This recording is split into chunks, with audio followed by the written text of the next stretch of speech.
Thank you. Good evening, everyone. I am Councillor Caroline Culver, Chairman of the Resources and Place Scrutiny Committee. Members of the committee present this evening are Councillors Anthony Amatharaj, Jeremy Cottam, Laura Coyle, Ross McKinnon, Eric Pattenden, Christopher Reid, Richard Sumner and Howard Wollaston.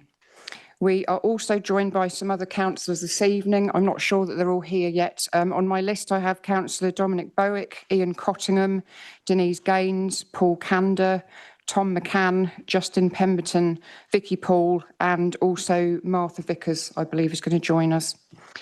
Council officers present to advise and support the meeting are Sarah Clark, Executive Director for Resources, Shannon Coleman-Slaughter, Service Director for Finance, Property and Procurement, Laura Callan, Interim Service Director for Development and Housing, Richard Howroyd, Service Lead for Procurement and Commissioning. I have Claire Lawrence on my list. I'm not sure if she's going to be joining us now. Thank you. Martin Sargent, Service Director for Strategy and Governance. Beatrix Teixeira, who is Performance, Research and Consultation Manager. Is she with us? No? Okay, thank you. And George Winterbourne, Service Lead for Finance and Strategic Assets. Stephen Chard is the clerk for the meeting, and Gordon Oliver is the Zoom host. Tonight's meeting is being live streamed on YouTube, so members of the public are able to follow proceedings. If we hear the fire alarm, we must leave the building immediately via the emergency exits. The assembly point is the Dolphin car park. If the lockdown alarm sounds, we will await instructions from officers. We will adjourn the meeting until such time as it is safe to proceed. Finally, I would like to take the opportunity to remind members that we are subject to the Council's Code of Conduct, which requires us to uphold certain standards, including, importantly, respect. We may not always agree with each other, but I would ask that in our disagreements, we are always respectful of others' views. Do members have any questions about the way this meeting will be conducted? Okay. I'm conscious that it is still fairly warm, so we do have a water fountain if people want to charge their water bottles. And if anyone feels uncomfortable at any stage, let us know and we'll see if we can open some doors. Thank you. Are there any apologies, please? I was going to say no apologies, Chairman, but Councillor Paul. Thank you, Chair. Councillor Pemberton is unable to attend this evening. Thank you. Right, okay, on to the minutes. We have 3 sets of minutes this evening, 17th of March, 12th of May and 14th of May. So if we begin with the 17th of March, do members have any comments on those, please? Okay, do I have a proposer?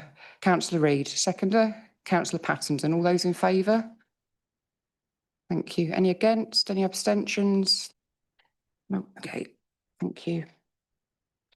And the minutes of the 12th of May, any comments? I think that was the short one, wasn't it, where we all got appointed? Yeah, okay, proposer. Councillor Sumner, seconder, Councillor Wollaston, all those in favour? Great. Minutes of the, abstention, thank you, Councillor Pattenden. And then finally, the minutes of the 14th of May. Are there any comments on these, please? No, okay. There's just one comment from me. We talked about the environment strategy, and one of the things we talked about was watering of trees. I'm conscious with the fact that we've had 2 heat waves since that last scrutiny meeting and we're due another one next week. I've heard from Friends of the Earth that there are a lot of young trees in the district that are feeling pretty parched at the moment. So with your indulgence, I would like to change the minutes just to make that a recommendation, because I'm conscious that earlier on when we talked about the playing pitch strategy, we resolved that the points would be forwarded to executive. So if we could just make sure that the same is done for the environment strategy, I think that would be helpful. And I can mention that under the action log as well. But as I mentioned at the time, I'm just really worried that if A thinks B's doing it and B thinks A's doing it, the trees will die and that will, we won't have done our job. Great. Okay, could I have a proposer, please? Councillor Reid, seconder, Councillor Sumner, all those in favour? Thank you. Any abstentions? Councillor Pattenden, thank you very much. I'll sign those at the end if that's all right.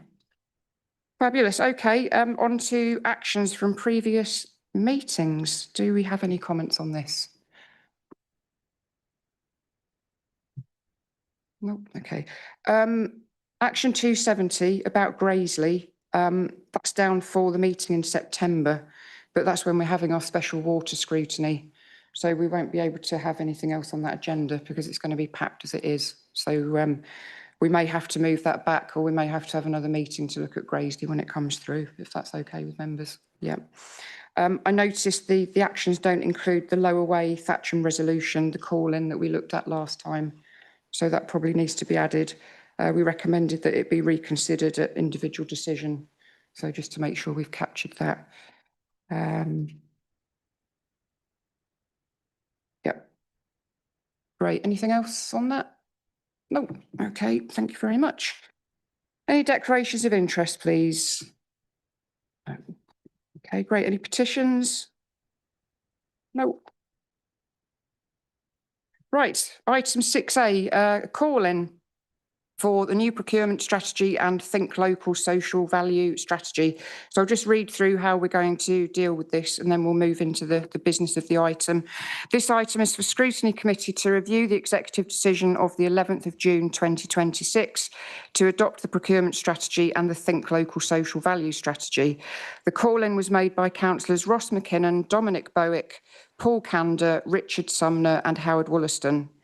I will, in a moment, invite Councillor Vicky Paul as portfolio holder to give a brief overview of the strategy. Then I'll invite members who called in the decision to present their case. I believe the caller of the call-in, Councillor McKinnon, will get 5 minutes, and other call-in members will have up to 3 minutes each. I will then invite Councillor Paul and officers to respond. We can then have questions and discussion, and then we will make a decision about whether or not the decision should stand, or whether we want to state views and refer it back to the executive. So first and foremost, I'll hand over to Councillor Paul. Thank you. Thank you, Chair.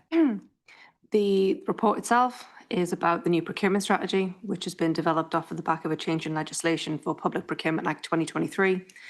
The changes that were proposed during the new legislation were quite substantive. So we started again from scratch and have brought through a strategy.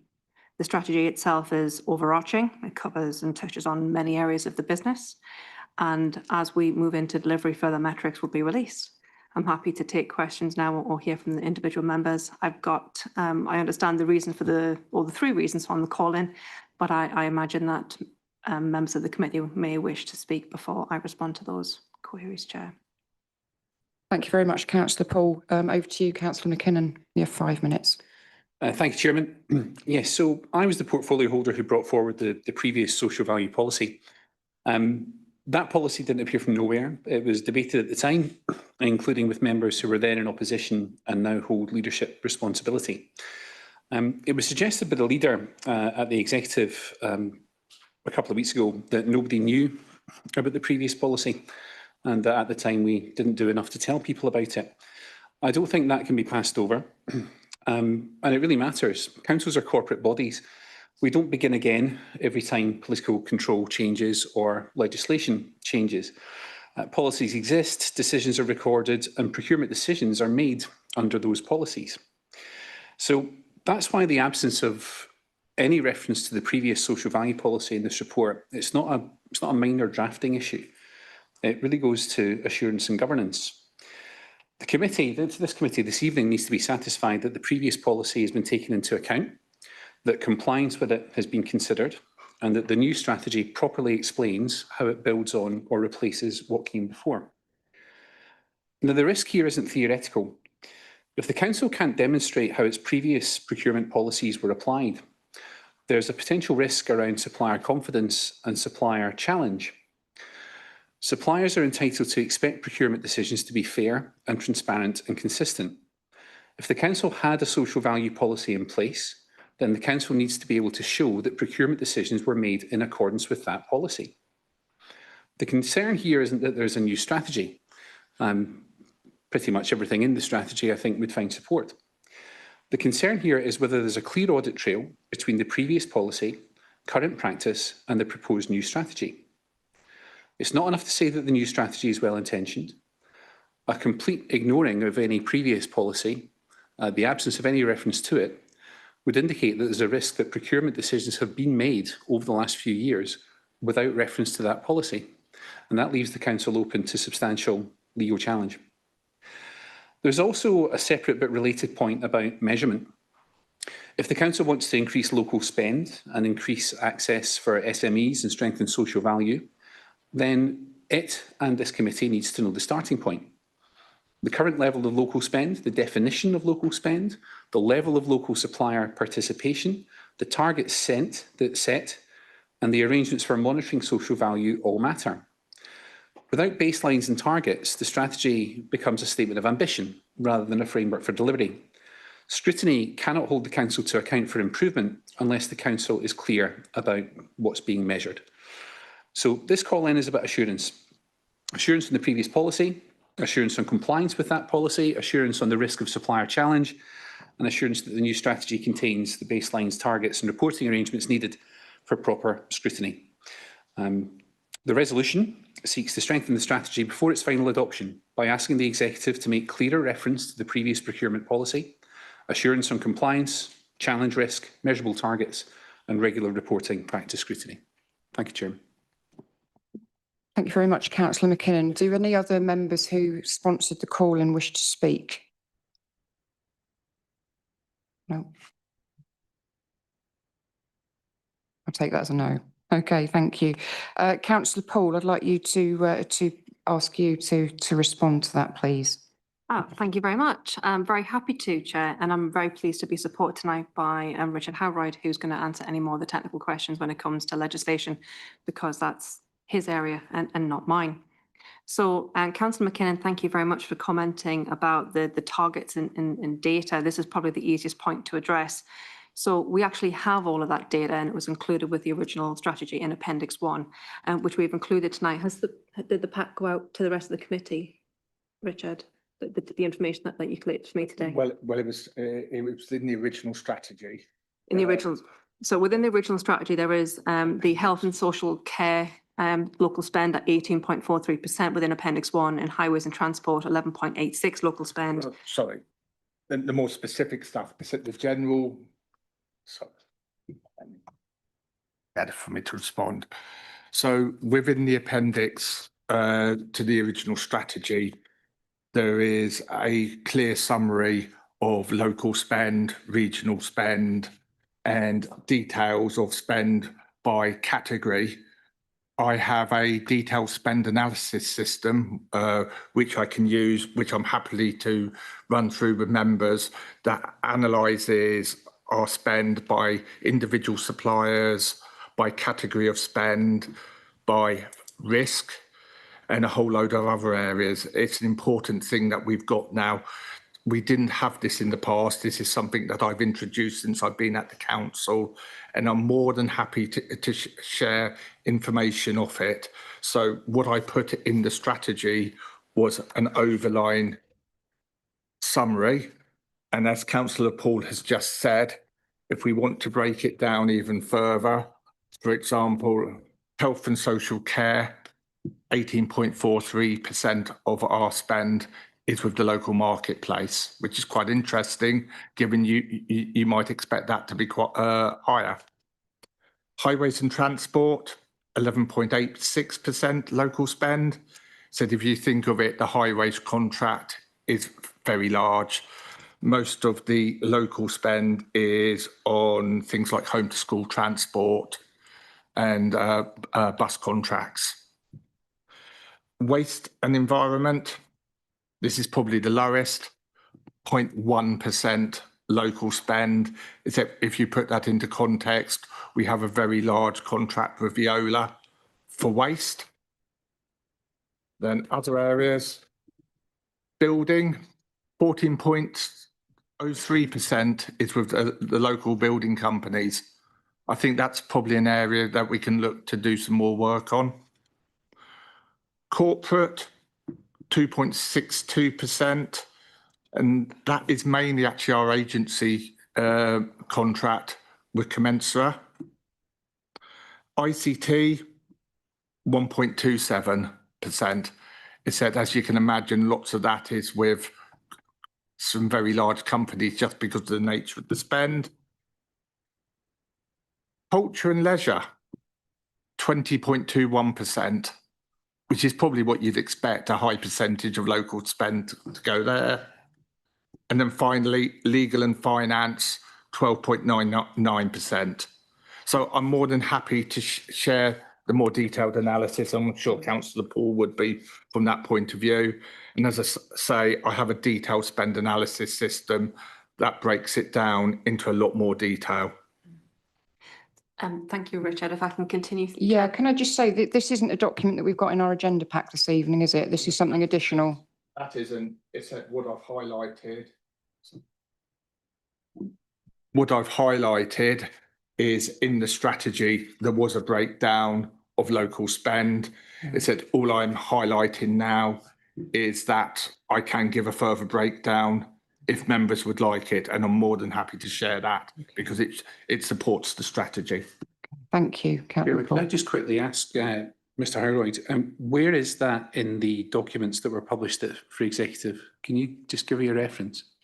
It's appendix 1 to the procurement strategy. Appendix 1 to the procurement strategy. Okay. That is just to say is included in papers for tonight. Yeah, So if you're looking at the main pack, it's page PDF page 63 is where the appendix 1 being referred to is. And was that included in the papers that executive considered?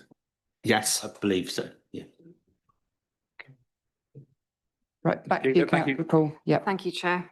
So over the last 3 years, Richard's done Richard hasn't done work for me over the last 3 years. I work for the council, but over the last 3 years, he's had a look at the spend. Our spend with the SME base, which is small to medium enterprises across all of our spend, is 50%, which is an increase on the local government average, which is 34%. Now, we have SMEs and then we have local spend. So our local spend is currently 14%. We have a drive and ambition to reach that or take that to 20% spend. Now, in order to be able to achieve that and be able to report on those numbers and do everything that Councillor McKinnon has suggested that we do, and of course we would do it, we'd obviously have to have the reporting data to be able to achieve that. Mr. Howroyd has brought in a fantastic software that allows us to be able to report down and see our breakdown per spend on contracts and really understand where the council spending is, which is something that we do need to do moving forward. And it's something that we haven't been able to do previously. So all this data will be tracked. I hear Mr. McKinnon's comments about potential legal challenge. Now, as I understand it, as legislation changes, we as councils have to be able to adapt to that change moving forward. And this is how we are proposing to adapt to that change. I would imagine that there would be a full training session, which will come through in the delivery plan. At the minute, this is a strategy. This is how we are anticipating that we will achieve the results. And there will be further matrices and data that would come out from the procurement team as we go into the delivery phase. I'm sure that Mr. Howroyd would like to add a few comments if there's anything that I've missed at this point. Otherwise, we can move on to the other substantive objection. The only thing I will add is clearly lots of the work that we've been doing in terms of local spend is driven by national agendas and also driven by the Federation of Small Businesses, who have done a lot of work on this area. So, for example, the impact of the local multiplier by spending locally is 1.63%. So that's a massive impact for the local economy. So I always like to do the comparison. It's comparing the difference between spending with Amazon on books or Waterstones on books or with a small local bookseller. The more value is by spending with a small local bookseller. Waterstones is great because they employ local people, so there is still a benefit to it. But the more distant you get, the less benefit to the local economy. So that's what we're trying to do here. Thank you, Chair. The item the second item raised was regarding the numerical targets, which I think we've addressed. Moving on to item 3, which was the incomplete executive summary. The executive summary had been removed as part of the strategies forward. Forward provides sufficient summary of the document. I think it was, we'd put it in 2 places and it had just been removed in one, and the reference has still been left in there. And I also note, Councillor McKinnon, that you've raised this question for the executive. Are you happy to take it here? Or would you like to see it in the executive as well? Pardon? Here. So I have a response here that's been prepared by Richard. I don't know whether or not you'd like to draft. No, okay. So the comment was noted and the executive summary heading had been removed as the strategy forward provides sufficient summary of the document. As such, was not considered necessary. The Think Local social value strategy is based on significant changes in legislation, especially the Public Procurement Act 2023, from the Public Contract Regulations 2015, based on the European directives. As a change to Section 17 of the Local Government Act 1998. The previous policy still referred to COVID and was showing its age. It is more than a paper exercise and refresh, although some elements are similar. It reflects the legal changes from Public Procurement Act 2023 and establishes a social value grant fund that provides greater access to the community to social value commitments. Forgive me for reading that out, Councillor McKinnon, but as this is legislation, I didn't want to get that one wrong. Okay, does that conclude your comments, Councillor Paul? Thank you, Chair, yes. Okay, thank you very much indeed for that. Right, I'll open it up now to questions and comments from members. Would anyone like to add anything? Councillor Amatharaj.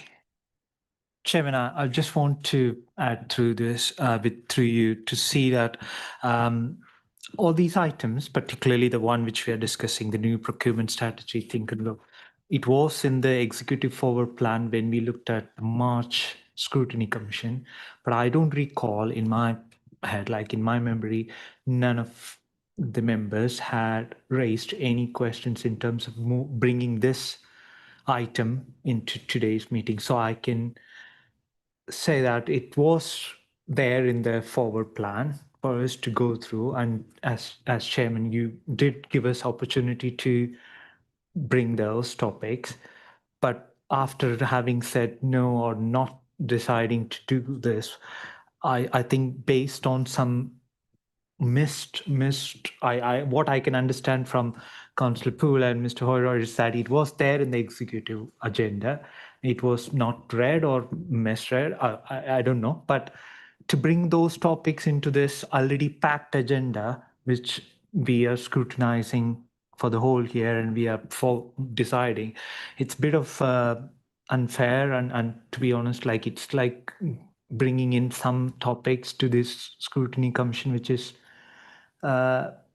easily could be answered as a question to the executive or could be answered during one of the executive meetings. So I'm trying to understand, you can see my point, but as chairman, I just wanted to raise this because other items were also there in that forward plan, which we thought. So that is my only thought. Okay, thank you. I take your point, Councillor Amatharaj, but what I would say is in the forward plan, it only gives a title for a document. It doesn't give the substantive of the paper, which is why it's really important to have the option to call in, because when members see the substantive of the paper, they can decide whether they want to dive into it in more detail. So that's all I'd say on that. Councillor McKinnon. Yes, thank you, Chairman. I'd make the point to Councillor Armitage that the call-in process is a fundamental part of local democracy and being able to scrutinise the executive. And it's all very well him saying to the committee tonight that these questions could have been asked the executive. If only we had the chance, Councillor Armitage, except that Councillor Brooks is at pains to tell us every executive meeting that executive is not the forum for scrutiny. So if not here, Councillor Armitage, where? I would just say I did watch that executive. I think perhaps we ought to reflect on what is scrutiny. There's scrutiny with a small s and scrutiny with a big S. I think big S is this committee and the other 2 scrutiny committees, and small s is any other forum, executive, full council and so on and so forth. And I would echo what Councillor McKinnon says. It is really important from a democratic point of view that everyone is heard. Councillor Pattenden. Thank you, Chair. I don't think anybody's denying anybody the option to call in, and it's very wrong to suggest that that was what was being said.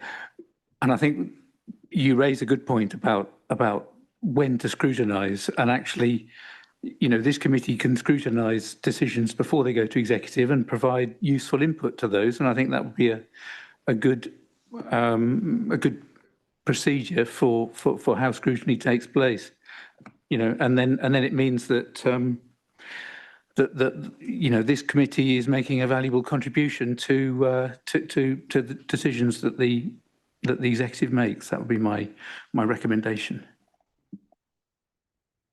Sorry, Councillor Sumner. Thank you, Chair. I didn't see on the agenda that we were scrutinising scrutiny, but here we are. Actually, I'd like to go back to the paper. Councillor Paul said that the question with regards to targets had been answered. I think what we've had is an indication of where existing numbers are, but I'm not seeing, and please point them out to me if I'm missing them, I'm not seeing targets against those numbers, rather that we've got the spend by category as it currently or as it has been historically. Good question. Clearly, when we look at the overarching figures, we need to then dig down, because depending on the category, there will be more room for movement. So we're starting to look at that now in order to establish our benchline targets going forward. As Councillor Paul has said, there is an ambitious target of trying to increase spend with local suppliers by 20%. But I'm now in effect tasked with looking at the areas where we can do that. So more than welcome to have feedback on how you see those targets should go. And to add to that, of course, I can also report progress on the delivery plan as well, which we've developed. And I've got a summary of that, which we can use at any time. So more than welcome to have those discussions, but just to sort of like reiterate, until I've done the more detailed analysis of the spend areas, I'm not sure how much increase I can get. The obvious one for my initial review is on the building side, and probably on the social care side, as they appear initially to be low. So other areas, it will be far more difficult because of the natures of the categories, where we know we have the nature is they are delivered by larger companies from that point of view. And if you think of it, I've got a large percentage of my influenceable spend is currently tied up in the Viola contract, which has still got quite a few years to run. So there are things we can look up, and I'm more than happy to have conversations about that. And I suppose the one thing I haven't said, of course, is we held our first Meet the Buyer event last week on the hottest day of the year at Shaw House, and it went down very well with local suppliers.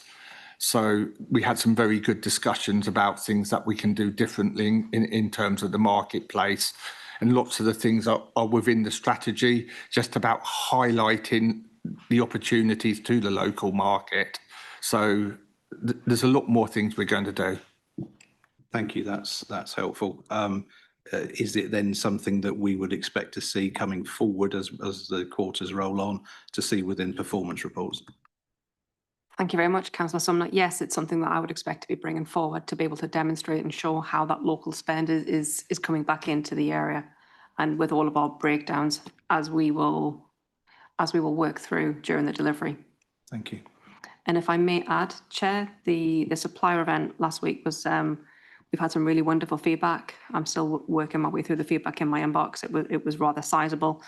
And I also believe that we had Councillor B, a local, there as well. So it was actually really lovely to have cross-party, fantastic feedback from everybody. Okay, great, thank you. Councillor Cottam. Yeah, just, I suppose it's an officer question, really. Was it implied that the executive was acting unconstitutionally from the papers? So is that one of the reasons that we've called it in? Maybe that can be explained. Perhaps. I don't believe that I did. No, there was nothing in breach of the Constitution. What was expressed in the call-in request was that this strategy had not been scrutinised at all. It was brought forward with a missing section. We had comments from the portfolio holder about wanting to start from scratch rather than refer to the existing strategy. We have still not heard from either Mr Howroyd or Councillor Poole about the supplier challenge risk, and if they agree with the leader's comments that this existing social value strategy, we hadn't told enough people about it. I'm concerned at the moment that officers and members working in this service area didn't know that strategy existed. That's what the leader's comments implying to me. And if that strategy wasn't being taken heed of when making decisions, then we're in a serious situation.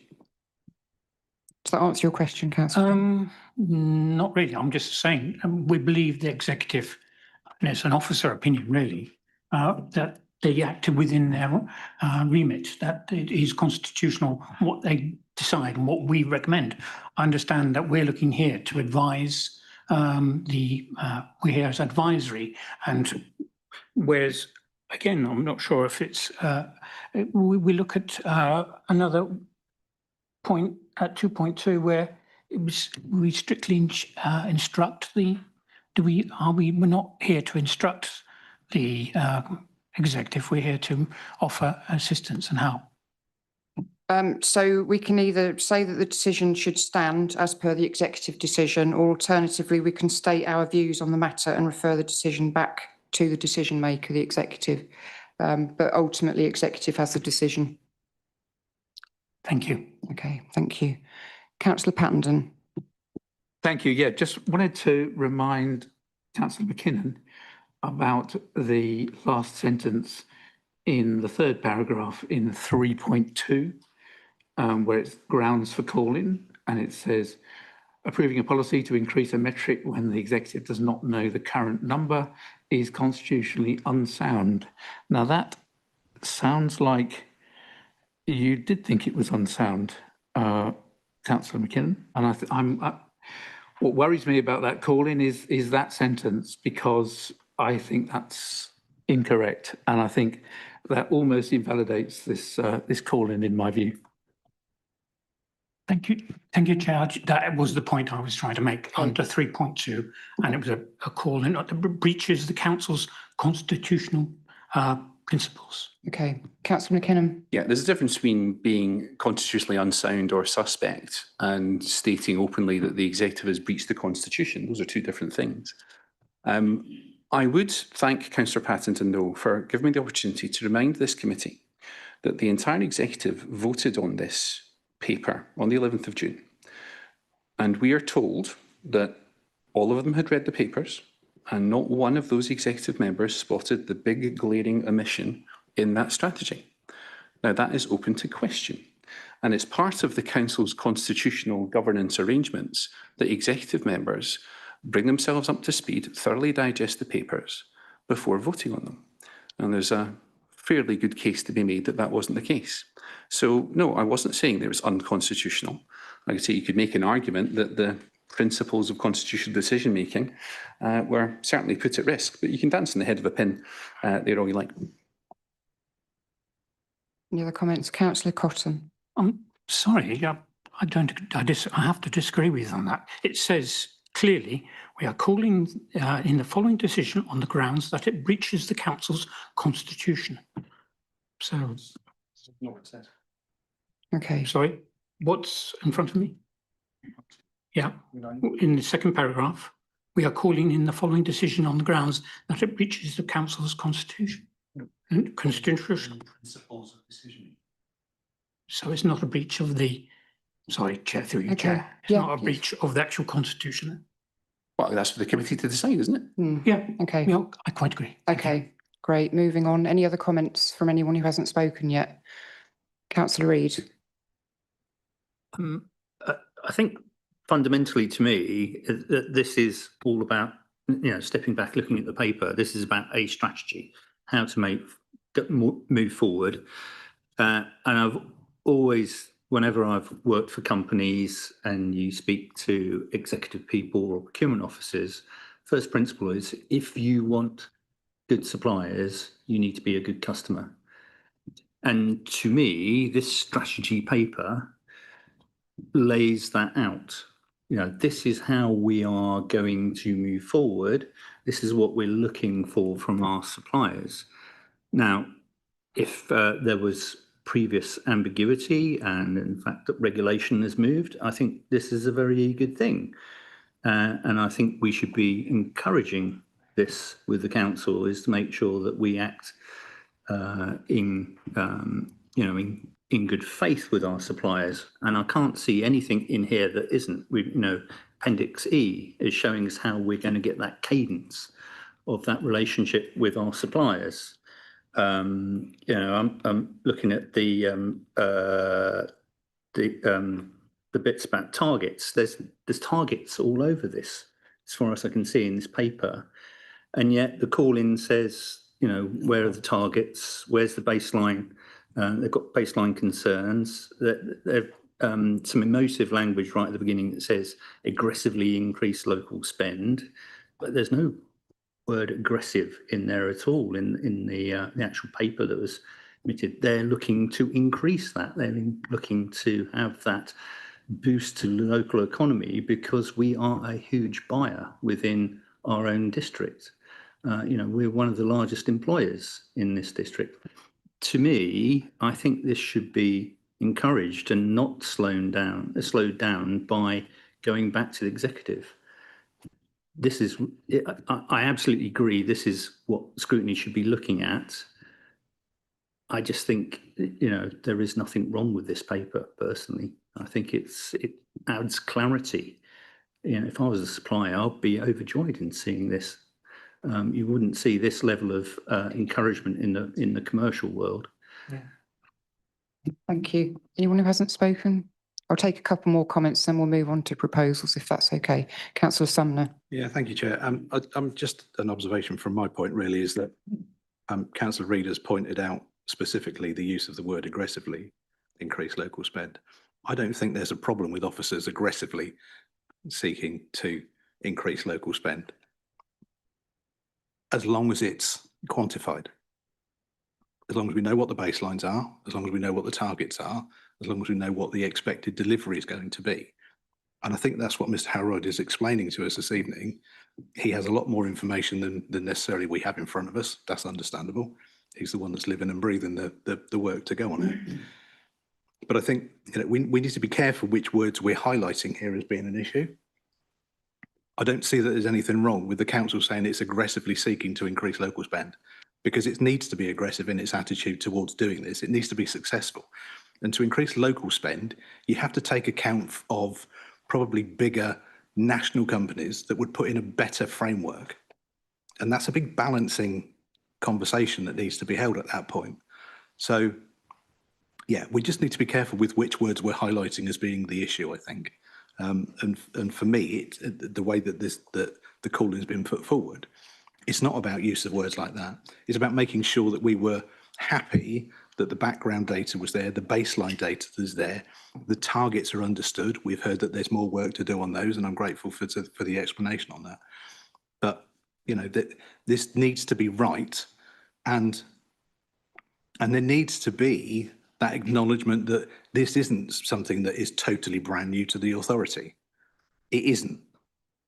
And we've just heard about referencing previous positions. That indicates that there was a previous position. So, let's just be clear what we're trying to achieve here. We're trying to make sure that this is the right thing being done in the right way for the right reasons. Thank you, Councillor Sumner. Right, I'll take two more comments if that's all right. Councillor Reid and then Councillor Willison, and then I will take Councillor McKinnon just because he proposed it, and then we'll take a proposal. Thank you. Councillor Reid. Thank you, Chair. I can see the sentiment that has just been spoken about. To me, I think we've now demonstrated in the scrutiny meeting that we have got the baseline data. We've got an excellent new system that Mr. Holroyd has brought forward, and we should be thanking him for bringing that extra level of professionalism within procurement. I think we're ready to move forward, and I look forward to, in future scrutiny meetings, seeing how that data is changing from that baseline that we can have. And I'm sure with that ability to pick it apart, that can be probably done quite efficiently using AI and various other models that can be injected in there. I think this will be an exciting agenda item on resource and places scrutiny ongoing, personally. Thank you, Councillor Wollaston. Thank you, Chair. Just a brief comment. I think one of the major problems with this is it was an emergency meeting. 5 items were brought in with no opportunity for public questions or members' questions. And whenever we tried to make any comment, we were closed down by the leader. And that, I think, is what's caused some of the concern about the whole, all of these papers have been brought in. Thank you. And finally, Councillor McKinnon. Right, thank you very much. Yeah, Councillor Williston is, of course, quite right. I heard Councillor Arbitrage's point earlier about this item being in the forward plan. Well, as you said, Chairman, that's a title. You can't scrutinise anything from a forward plan other than see that something's coming up. And I'll give Councillor Armitage the assurance that if the leader and the executive continue to prevent scrutiny from happening at executive meetings, we'll be seeing a lot more call-ins to this committee, which is entirely proper. I'm happy to make a proposal, Chairman. Before I do, I think for the 3rd time, I'm going to ask for a comment from Mr Howroyd or Councillor Poole about whether the previous social value policy was being applied in procurement decisions and the risk of supplier challenge. Okay. As far as I'm aware, yes. And in terms of legal challenge, I think we're very robust in how we deal with legal challenges and in terms of the quality control over our procurements going out. And I can say that with, in all honesty, having been involved with one of the largest procurements the council has done in recent years under the new Act, which we have successfully awarded to our new highways contractor. So yes, I think our procedures are pretty robust. There's always going to be a risk of legal challenge. I don't think social value is particularly an area of legal challenge. I think, like anything, the biggest risk is about suppliers being unclear of what their requirements are within the specific tenders. And I think our tender processes are pretty good. We can always improve them. And I'm doing a lot of training with the team and the authority at the moment to ensure that we've got that level of expertise within the organisation. So I'd like to say yes, but clearly I've only been here 7 months. You're only new. Yeah, Exactly. I am new. Okay, Chairman. Thank you. Would you like to make a proposal, Councillor McKinnon? Yeah, again, before I do, so just to Councillor Poole, please, can you give me 100% assurance, 100% assurance that the social value policy was being applied in all procurements where it should have been? To the very best of my knowledge, yes. I've been in post since 2023. I have gone back and I've looked at previous tender packs. There is a social value question in all tender packs that I have previewed. And from speaking to the officers who run those procurements and who run procurements at this council since I've been in post, they are taking into account the Social Value Act at the time. When this strategy, pardon, sir? Our policy. The policy, yes. So when this strategy comes forward and we fully implement this, that will be changed over to this strategy and no longer the social value strategy from PCR 15. That's lovely. Thank you, Councillor Poole. Okay. Chairman, as requested, I have a resolution which I think won't hold things up for too long, really, given we have executive meetings fairly regularly.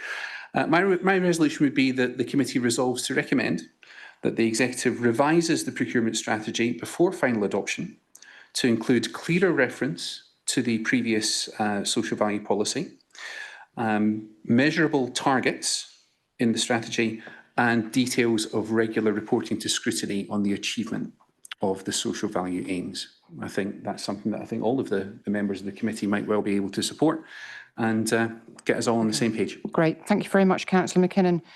Do I have a seconder for that proposal, please?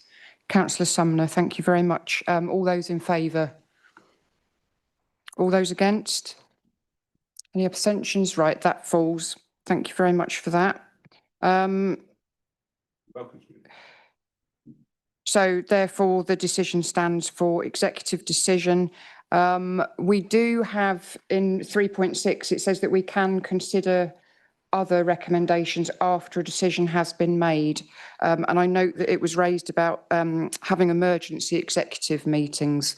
I don't know if anyone would like to propose that we recommend that that practice is not particularly helpful to members. So I'm prepared to propose that we give feedback to executive and say that the, yes, Councillor Wollaston. I'm wholly supportive of the fact that the number of emergency meetings we've had are ridiculous, but there are occasions when they are needed.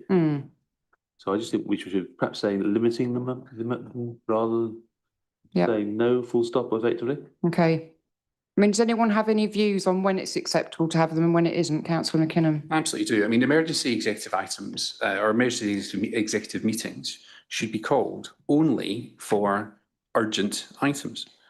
There is no reason to pack an extraordinary executive meeting agenda like we had on the 11th of June with an asset optimisation plan, a procurement strategy, a planning enforcement strategy. These are items which should go through the normal executive cycle, which I remind the committee includes the opportunity for members of the public and members of the council to ask as many questions as they like about those items. The fact that so many of these business as usual items are being put towards extraordinary meetings, that limits that scrutiny. And the administration, let's take them at their word, they welcome scrutiny. Well, if they welcome scrutiny, they would not welcome the increased use of executive meetings and the limited scrutiny that provides. So I think if you want to make a recommendation to the executive chairman, it would be that extraordinary executive and extraordinary council meetings should be called only in urgent circumstances and not for business as usual items. Any views, Councillor Pattenden? Yeah, I think it's in the eye of the beholder, isn't it, about what's an emergency? And as Councillor Wollaston says, I don't think we can predict the future. I mean, my suggestion would be, as I mentioned earlier on, that executive decisions are scrutinised here before going to the executive, and I think that would be a better way forward. So that would be my recommendation. But as we mentioned earlier on the forward plan, we only see a title. We don't actually see the substance. I think well, we have the opportunity. No, but we have the opportunity to ask the portfolio holder to come in and explain, the background. And so, yeah, we've got a title, but we are perfectly able to find out exactly what that issue entails. Yeah, Councillor Matharaj. Thank you, Chairman. Not to waste the time, but I want to completely support what Councillor Pattenden said, and I just want to clarify things. It's like, I personally not against scrutinizing things, but as Councillor Pattenden said, we should be having to look at the forward plan, even if it is a title of public importance, and make sure that, okay, we can call in or based on the presumption that will come first to the scrutiny before executive. And if it is an emergency one, then it is an emergency for all the reasons, but I just don't want to impose something on the executive which we are not part of, and we don't normally have the same opportunity as Councillor McKinnon is when he sits in those executive meetings and have all the opportunity to ask those questions, because we are not there. So if that opportunity is not allowed there, then that should be raised there on through other measures, not use the scrutiny as a tool to argue all those points. So I'm just trying to see here is what is the value we are bringing in a scrutiny committee to scrutinize things. And I can proudly say for the last 3 years, we've been scrutinizing and asking tough questions to the executive and all the officers more than what I have seen in the last previous years. So I'm trying to make a point that we are not against scrutinizing things, against executive decisions, but there is a procedure and we rely on officers to tell us what is that procedure. If there is a need for urgent meeting that is legally bound, then it should be done. So I'm not going to support any proposals which imposes on anything. Very quick comment, Councillor Reid, and then we need to move on. Thank you. Yeah, I think it's just as a highlight that there have been a number of extra executives over the years. For example, 2016 there was 4, 17 3, 18 4, 19 there was 3. Obviously that went down through the COVID period. But since then, 2023, we had 1, 25, we had 3, 26 so far, 2. So I think we're on a similar, if not slightly less than the previous administration. I think it would also be good just to get a quick guidance, what the current, a briefing, I should say, what the current guidance is on having extraordinary executives, just so we can get a bit of clarity, because I'm still not clear what the guidance for extraordinary executives is currently. Okay, I think what I will do then, I will propose that we ask for some more clarity about what the criteria are, but we would discourage the executive from making too much use of emergency meetings when they don't need to do so. Would people be content with that as a proposal? Well, can I add to that, Chair, that what we're at risk of at the moment is that we will go through the forward plan, we will bring everything in by call-in, and then at the meeting, we'll decide whether we need it to or not. Okay. Now, that is a waste of time. Okay.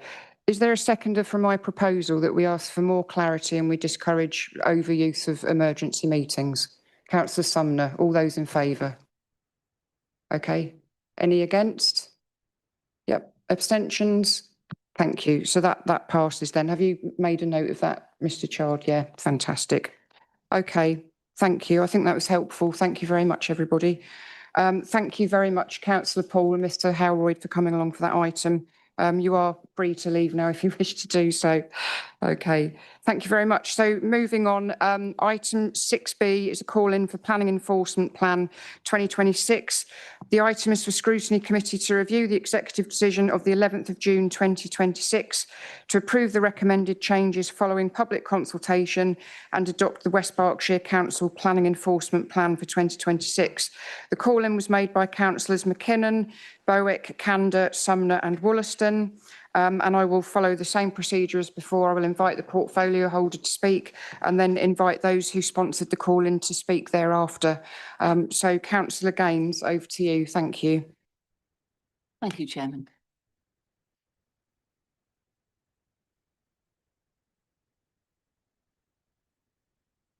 So, the enforcement plan is not a statutory requirement, but is considered a useful tool to guide enforcement investigations to provide consistency and transparency in decision-making.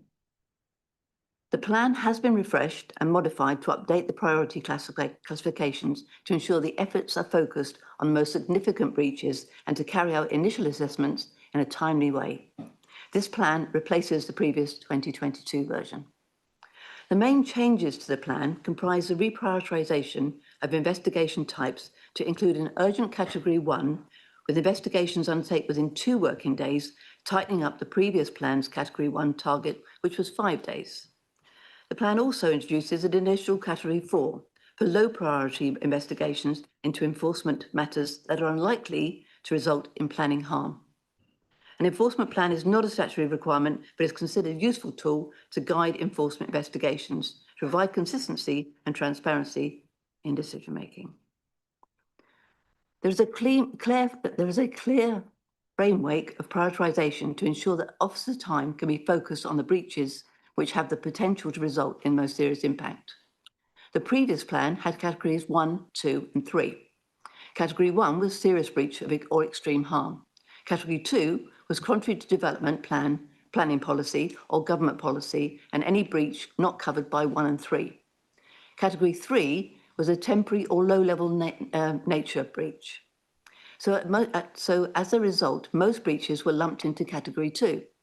This was not an efficient method to use and manage, and it could be given that West Berkshire Council can receive up to 60 suspected reported breaches a month. This limits the effectiveness of the process, given that they're all lumped together. Incidentally, around half the reports we receive are either not breaches of planning control or not expedient to pursue. So the new enforcement plan introduced that category 4. It also changes the structure and content of the other categories. So category 4 will deal with the least harmful and low-level breaches. It will investigate. The new structure is category 1, which will be assessed within 2 working days, as I mentioned. This is the category for the most serious breaches and actions causing extreme harm. This is things like damage or felling of TPOs, that's tree preservation orders, damage to listed buildings or demolishing of listed buildings, that sort of thing. Category 2 is a high priority with an initial investment in assessment of 15 working days. The old plan, it was 20 working days. So these are for alleged potential breaches of planning control where there is a risk of significant impact on the environment and significant public interest. Category 3 is a standard priority. Initial assessment within 40 working days. That's greater than the category 3 in the old plan, but however, it is for standard priority, which is for alleged potential breaches of planning control where there's a risk of planning harm. This will be a priority level for the majority of enforcement cases. So they're breaches that are likely to remain stable and are unlikely to give rise to any severe or lasting harm or amenities. So things like household developments, fences and walls, gates, etc. And then there's category 4, and that's the reason for this call-in. Category 4 is introduced to deal with the least harmful and lowest level breach. Still an initial investigation, as I said, just as other categories are, over 40 working days or not expedient to investigate. It will have the initial investigation. It will not take place. It will be usually a desk-type investigation to see if there's anything like permitted developments in that site. It will do that sort of investigation to start with. This is things like satellite dishes and flues, building-mounted solar panels, exactly the same type of investigation or category as category 3 was in the previous plan. Almost the same wording. So I've got some concerns about the grounds for call-in because category 4 prioritisation effectively deprioritises certain breaches to the point of permanent inaction. That is not true. As I said, everything will be investigated. My screen's gone blank. Approval, this without defining the upper limits of waiting time for category 4 cases. Yes, there isn't an upper limit. However, as I've said, it will always be investigated initially. This harm will be looked at that point, and if it is a category 4, it will be reviewed if and when there's further information coming in. And if it's not done at that point, it will actually be reviewed every quarter. The executive must also publish a transparent statement outlining exactly which types of planning breaches will no longer be actioned under this new regime. There is no items that will not be investigated under this current regime. Category 4 clearly sets out what's involved in category 4. So satellite dishes, flues, building mounted solar panels, commercial adverts, temporary breaches, untidy sites. But they will be investigated, but only at the initial point. Thank you, Chair. Thank you very much, Councillor Gaines. Councillor McKinnon, would you like to introduce your reasons for sponsoring this call? And you have 5 minutes. Thank you, Chairman. Yes, Councillor Gaines is correct that the reason for the call-in is the creation of category 4. It's totally reasonable for a council to prioritise. I think that's been the case with West Berkshire planning enforcement for quite some time. And no one's pretending that every case can be treated as equally urgent. But I think it needs to be transparent and residents need to know what the categories mean. And I'll come back to that because Councillor Gaines was quite clear in her words there that everything will be investigated. And that's certainly not what the report would indicate. Category 4, I think, appears to be the situation where I think residents' expectations and the capacity of the council are most likely to bang up against each other. If a resident makes a report of a breach and it is put into category 4, then the resident should know what the standard of service is going to be. We'll talk about 40 days in just a second for an initial assessment. But that's basic information. They want to know when the thing will be reviewed, how they're going to find out about it, when the case is going to be closed. If some cases aren't going to be pursued, then that needs to be said clearly. And I'll come back to the proposal on the resolution in just a second. But I'm looking at the report that was put forward to the executive. And it's in paragraph 7.2. And I do want to pick up Councillor Gaines on what she was saying about everything being investigated. So this is the detail of the levels, along with what it means and when that initial assessment will be done. So, for example, level 1, you know, in the little green box, urgent action, initial assessment within 2 working days. I believe that's the initial assessment that you were referring to, the desktop issue. Is that the case? To my mind, Councillor McKinnon, that is actually an investigation. Right, so an initial assessment is an investigation. That's fine. Level 2, high priority, initial assessment within 15 working days, which is an investigation. Level 3, standard priority, initial assessment within 40 working days. That's the investigation. Level 4, low priority, over 40 working days, or not expedient to investigate. That does not tally with what you've said there, that everything will be investigated. The report clearly indicates that some breaches are not expedient to investigate. We will always do an initial. Sorry, Councillor McKinnon has 5 minutes and then we'll move on to questions. Sorry. Do you want? It's absolutely fine. That's it. Carry on. Had your 5. Okay, fantastic. Would any other members who've sponsored the call-in like to speak? If so, you have 3 minutes each. Councillor Sumner. Yeah, it won't take 3 minutes, Chair, but I think that transparency is key. I know from looking at something only recently, which was not enforcement, but would take the same sort of pattern that the process that I went through, which is if you rely on something like Google Maps to do your desktop exercise, then you're making an assumption that it's reasonably up to date, and unfortunately, reasonable would be a bit of a stretch. So I think it's important that there is that transparency. It's important that residents, when they're raising these issues, know exactly what they can expect and what they can't expect. And that, I accept, will happen with communication. I also accept that this as an area within the department has historically been a difficult one to resource. And I understand the amount of work that needs to go on in making sure that you can manage the workflow that's coming through. I'm not sure that we're not at risk of putting people off of raising enforcement cases if we make it too long, if we make it something that they're going to look at and say, well, actually, what's the point? And I think that it's not stated within the wording, but it's something that you need to take account of how people will read the policy that's going out there and the way that their requirements are being addressed. Councillor Wollaston, did you want to say anything on this? Thank you, Chair.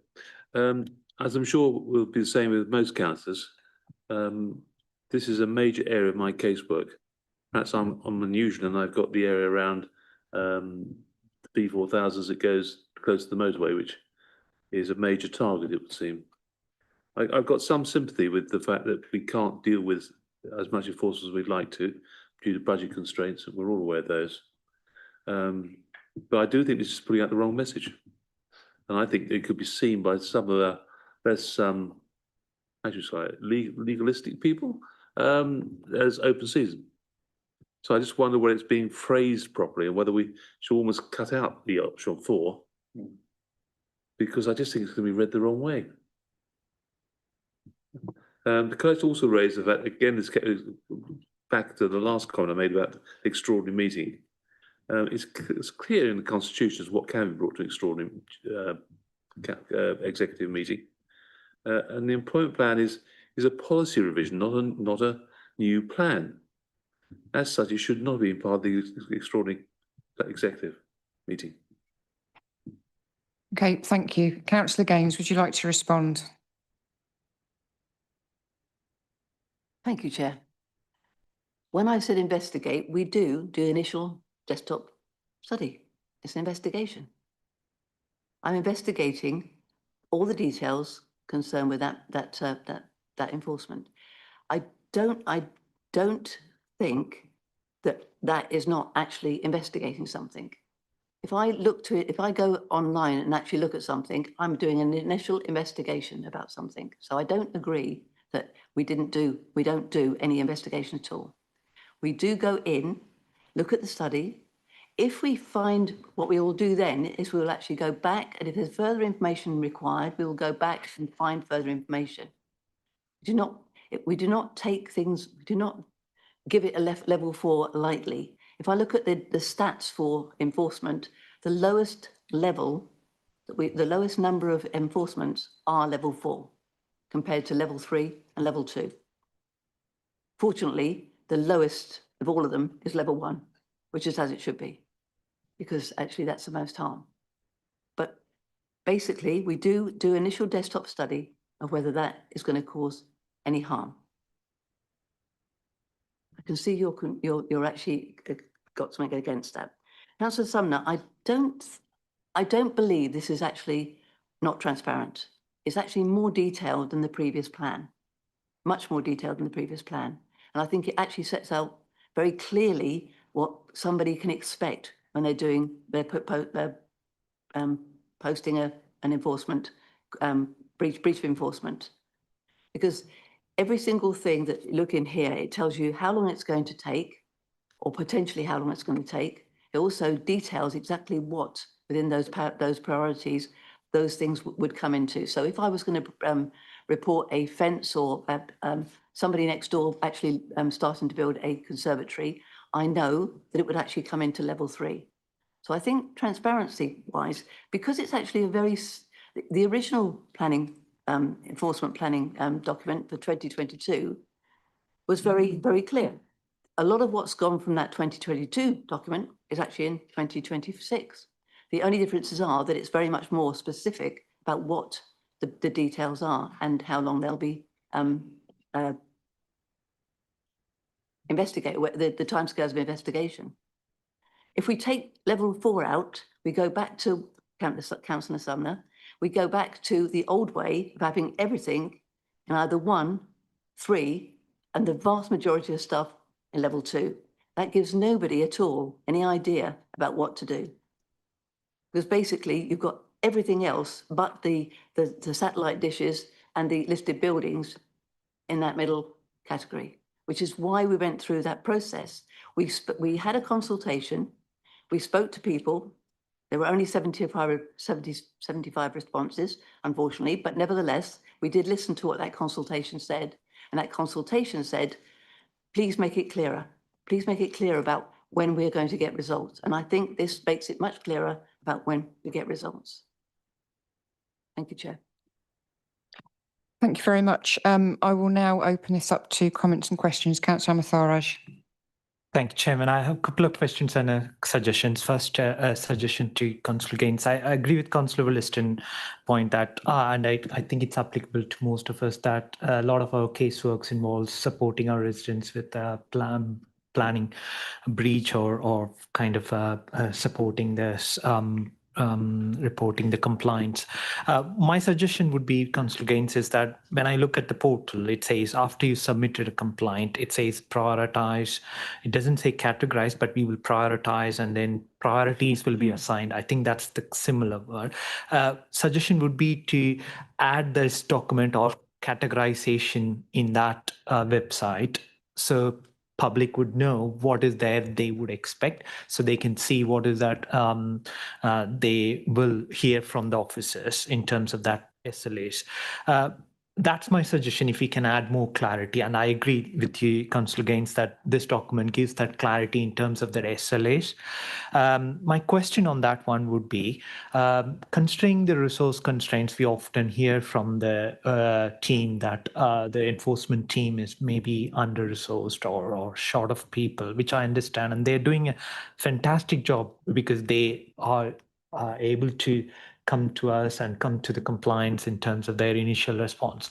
What I wanted to understand is, taking action from this document, would there be a commitment from the executive or commitment from the officers that the compliance would be assessed, and then subsequently those resources needed to support this SLAs would be in place? So in future, maybe scrutiny, this is something we can look at, that to say, are there any kind of internal breaches for these SLAs? Are there any level 1 or level 2 which we've not been able to meet the SLA, so we can look at the learnings, why they've not been. So that is something, can we have a commitment that before we adopt this or before it's put in place, you have put in all the resources to support this tight timelines for 1 and 2 at least. So that's a number one question. The second one would be is that it's an initial investigation. I think from a layman's or from a public point of view, they would be interested also to see the SLA for the action as well, not just the investigation, because a lot of them would be within 1 or 2 days investigated or initial assessed. But from an action point of view, they would want to see what is that SLA going further for at least 1 and 2 categories. So that's my next question would be like, do we have an opportunity to put that kind of an SLA as well? Thank you. So sorry, it was multiple things in that one, but just. Councillor Gaines. Thank you, Councillor Armitage. No, it's a good point. I've actually asked if Mrs. Laura Cullen can actually put that in as an option. We don't have SLAs as such against those, I don't think. Against the actions. No, not against, because actions are determined by the actions that need taken forward. So it depends what the breach is like, which breach is for. So things like planning, things like extensions, etc. They will actually be the first thing is to invite that resident who's breached the planning rule to put in a retrospective planning application. So that's one route. Then there are other routes that actually cause more enforcement. So things like the listed building issues, or the TPO being cut, the tree being cut down, etc. Those have a different level. So it's very difficult to actually put in SLAs for different things, because in fact, every single enforcement breach could be a completely different kettle of fish, basically. So it's very difficult to do that. But you're right, the SLAs perhaps to meet the numbers of days that we actually said. There is on the planning, on the councillors' forum, the members' portal, a report that actually shows you enforcement, as well as all the planning applications and the planning decisions, etc. There is one there, and we've all got access to that, and that gives you a graph and you know, sort of that one of those to shows you what's being done, when it's being done, what's being reported in each month, etc. So there's lots of information out there for you as councillors to speak to your people. I too have the same sort of problems with enforcement. Practically every day I get somebody phoning me up. Not all things are a breach, as I've said. 50% of what we receive as an enforcement query are not deemed to be breaches. So you know that is again, it's an initial principle. Now, what we have done in the last 2 years is actually, we've actually employed, in fact, more recently, a compliance officer. She's been here about 8 months. And we've also changed the structure in the planning team so that there's a manager of the enforcement team who also manages another department as well. So there are 2 extra, if you like, bodies. And the manager is actually an ex-enforcement officer, so he's very experienced in that environment. So there is more scope in there, and but SLA, good idea, most definitely. Thank you. Thank you, Councillor Gaines. Councillor Pattenden. Thank you. Yeah. I mean, to me, the new strategy represents a significant improvement in enforcement due to the recategorisation. It makes perfect sense. With the more serious issues being investigated more quickly than they were previously, so it makes perfect sense. And I think also, you know, we have to accept the fact that there are a lot of vexatious complaints, and you know, this gives an opportunity to you know, to prioritise those that are more significant. So I think, for me, yeah, it makes perfect sense. You know, as long as the people making the complaints are very clear about what what complaints fall into what category, and I think that would be, yeah. So for me, I'm happy with the procedure as it as proposed, thanks. Okay. Councillor Cotton. Thank you, Chair. Basically, are there any reductions on service? Is there any breaches that will not be investigated? As I said, everything will have an initial assessment. Okay, I may have used the word investigation rather than assessment. But they will all be assessed. To my mind, that's investigation, Councillor McKinnon. So there will always be the first initial investigation, because obviously we've got to decide whether it is a breach or not. So there will always be that. But the category 4s will have less, as you see, what's included in category 4s, they're not harmful to anybody. Now, if they create a harm or there's additional information that comes in, they can be reprioritised to a level 3.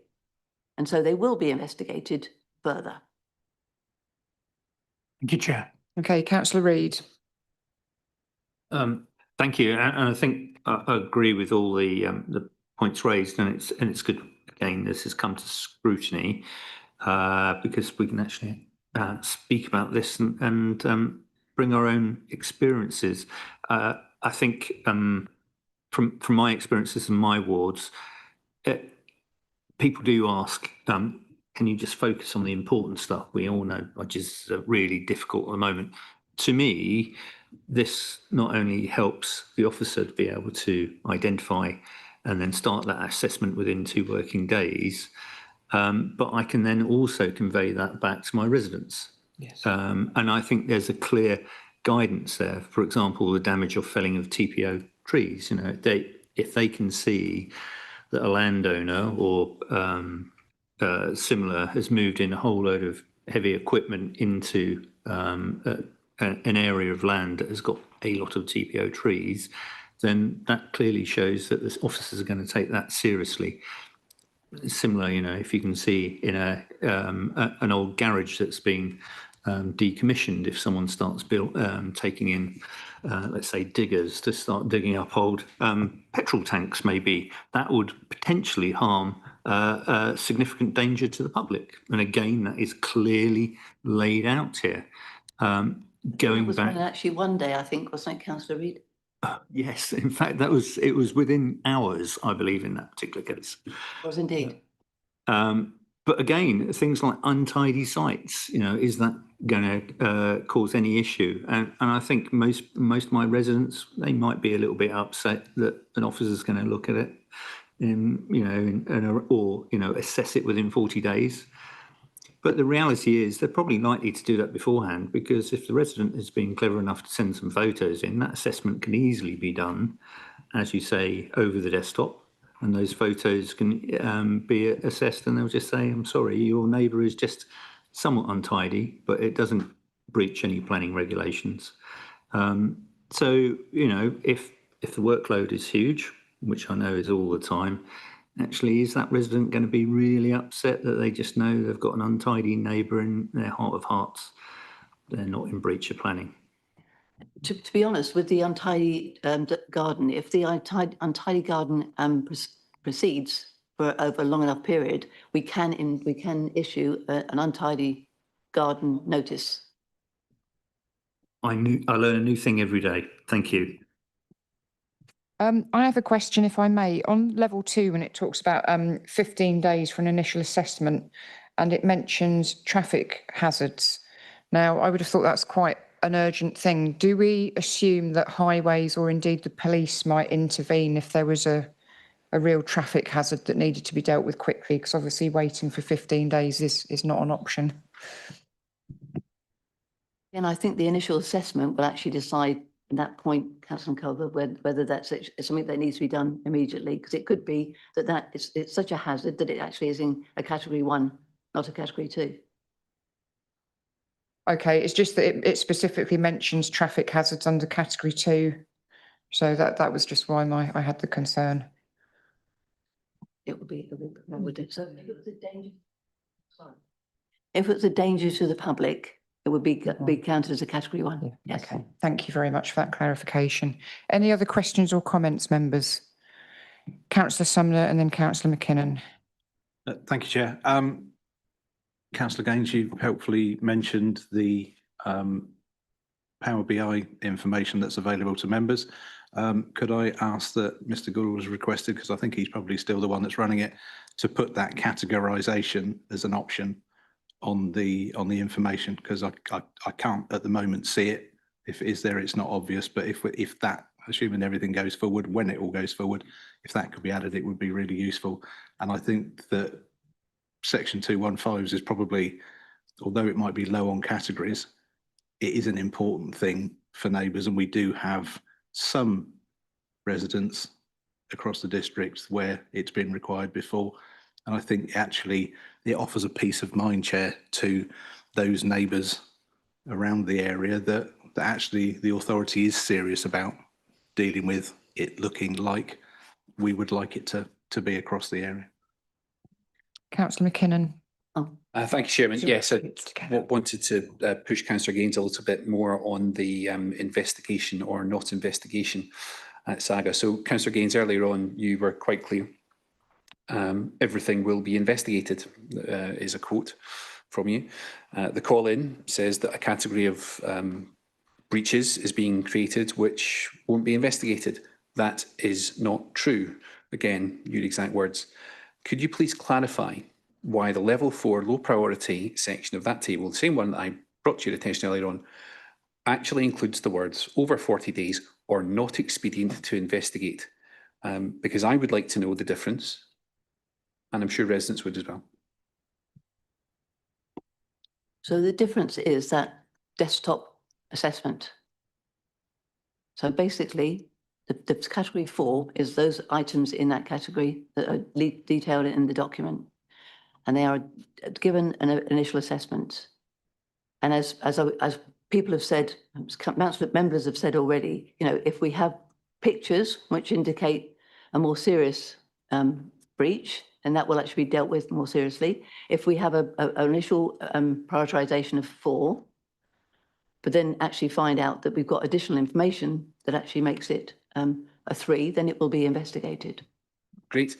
But again, for absolute clarity, you would now accept then that there are cases that will be put into level 4 that will not be investigated? They will not be, they'll be assessed, but they will not be investigated. Do you think that residents would benefit from clarity about the difference between those two terms? Because I think you have an issue with it, I have an issue with it. I think we could do with tidying up the terminology and being clearer about what's going to happen within 40 days or what's not going to happen at all. What is an investigation? I understand what you're saying, but I think if you look at the report and you look at the blocked report, it does actually say to you at the top, not investigated, and then underneath it tells you that has initial assessment, doesn't it? Well, you started off tonight saying everything will be investigated, and clearly you've had some information passed to you during the meeting to make you go back on that, or you've just had an epiphany yourself then, that's fine. I don't know what is meant by an investigation. I think residents would like to know that as well. But why can that not be provided? And if you want to come back on Councillor Sumner's question as well, yeah.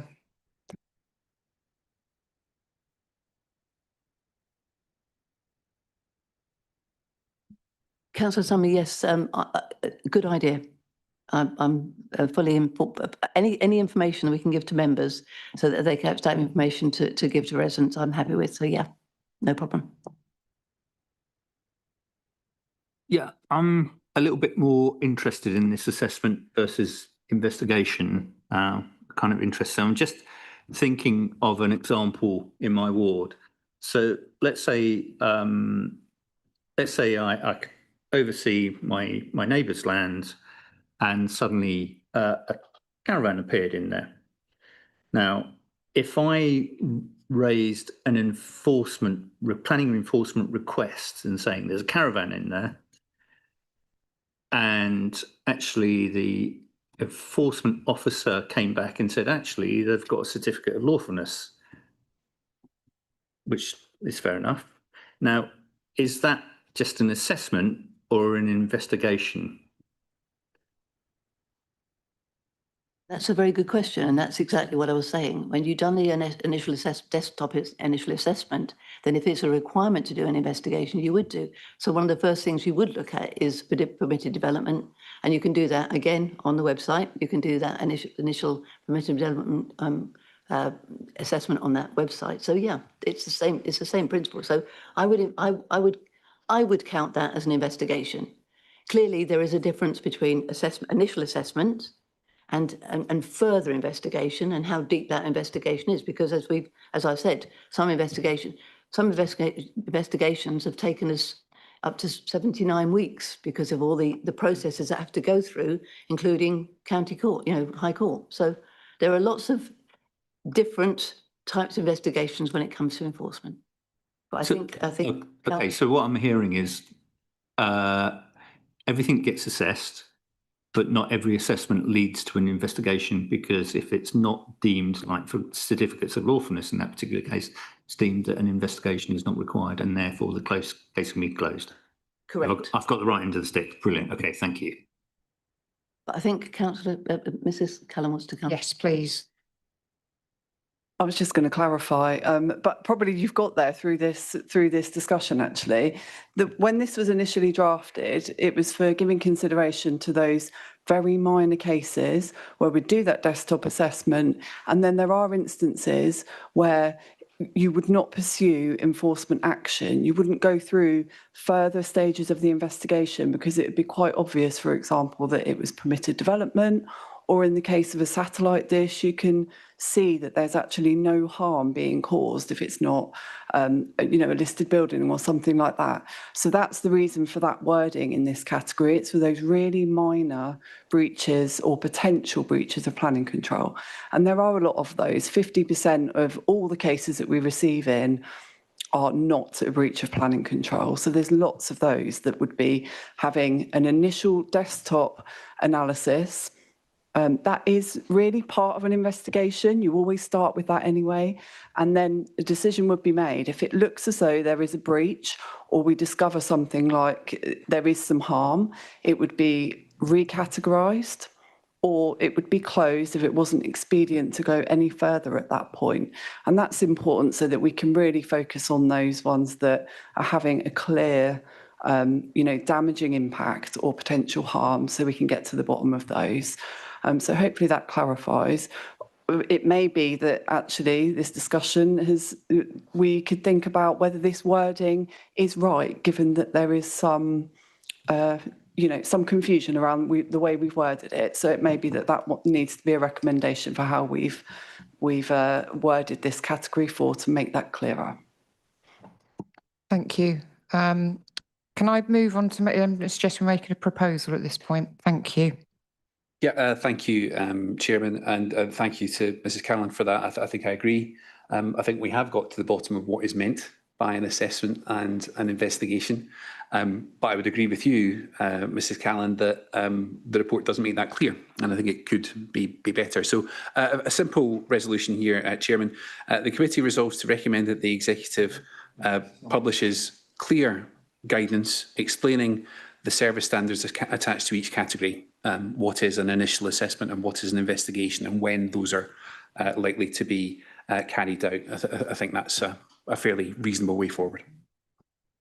Okay, did you manage to capture that? Okay, Mr. Gerard, great. Do I have a seconder for that, please? Sorry, could you repeat the proposal?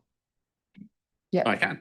The committee resolves to recommend that the executive publishes clear public-facing guidance explaining the planning enforcement categories and the service standards attached to each category, including information on residents on what is an investigation and what is an initial assessment.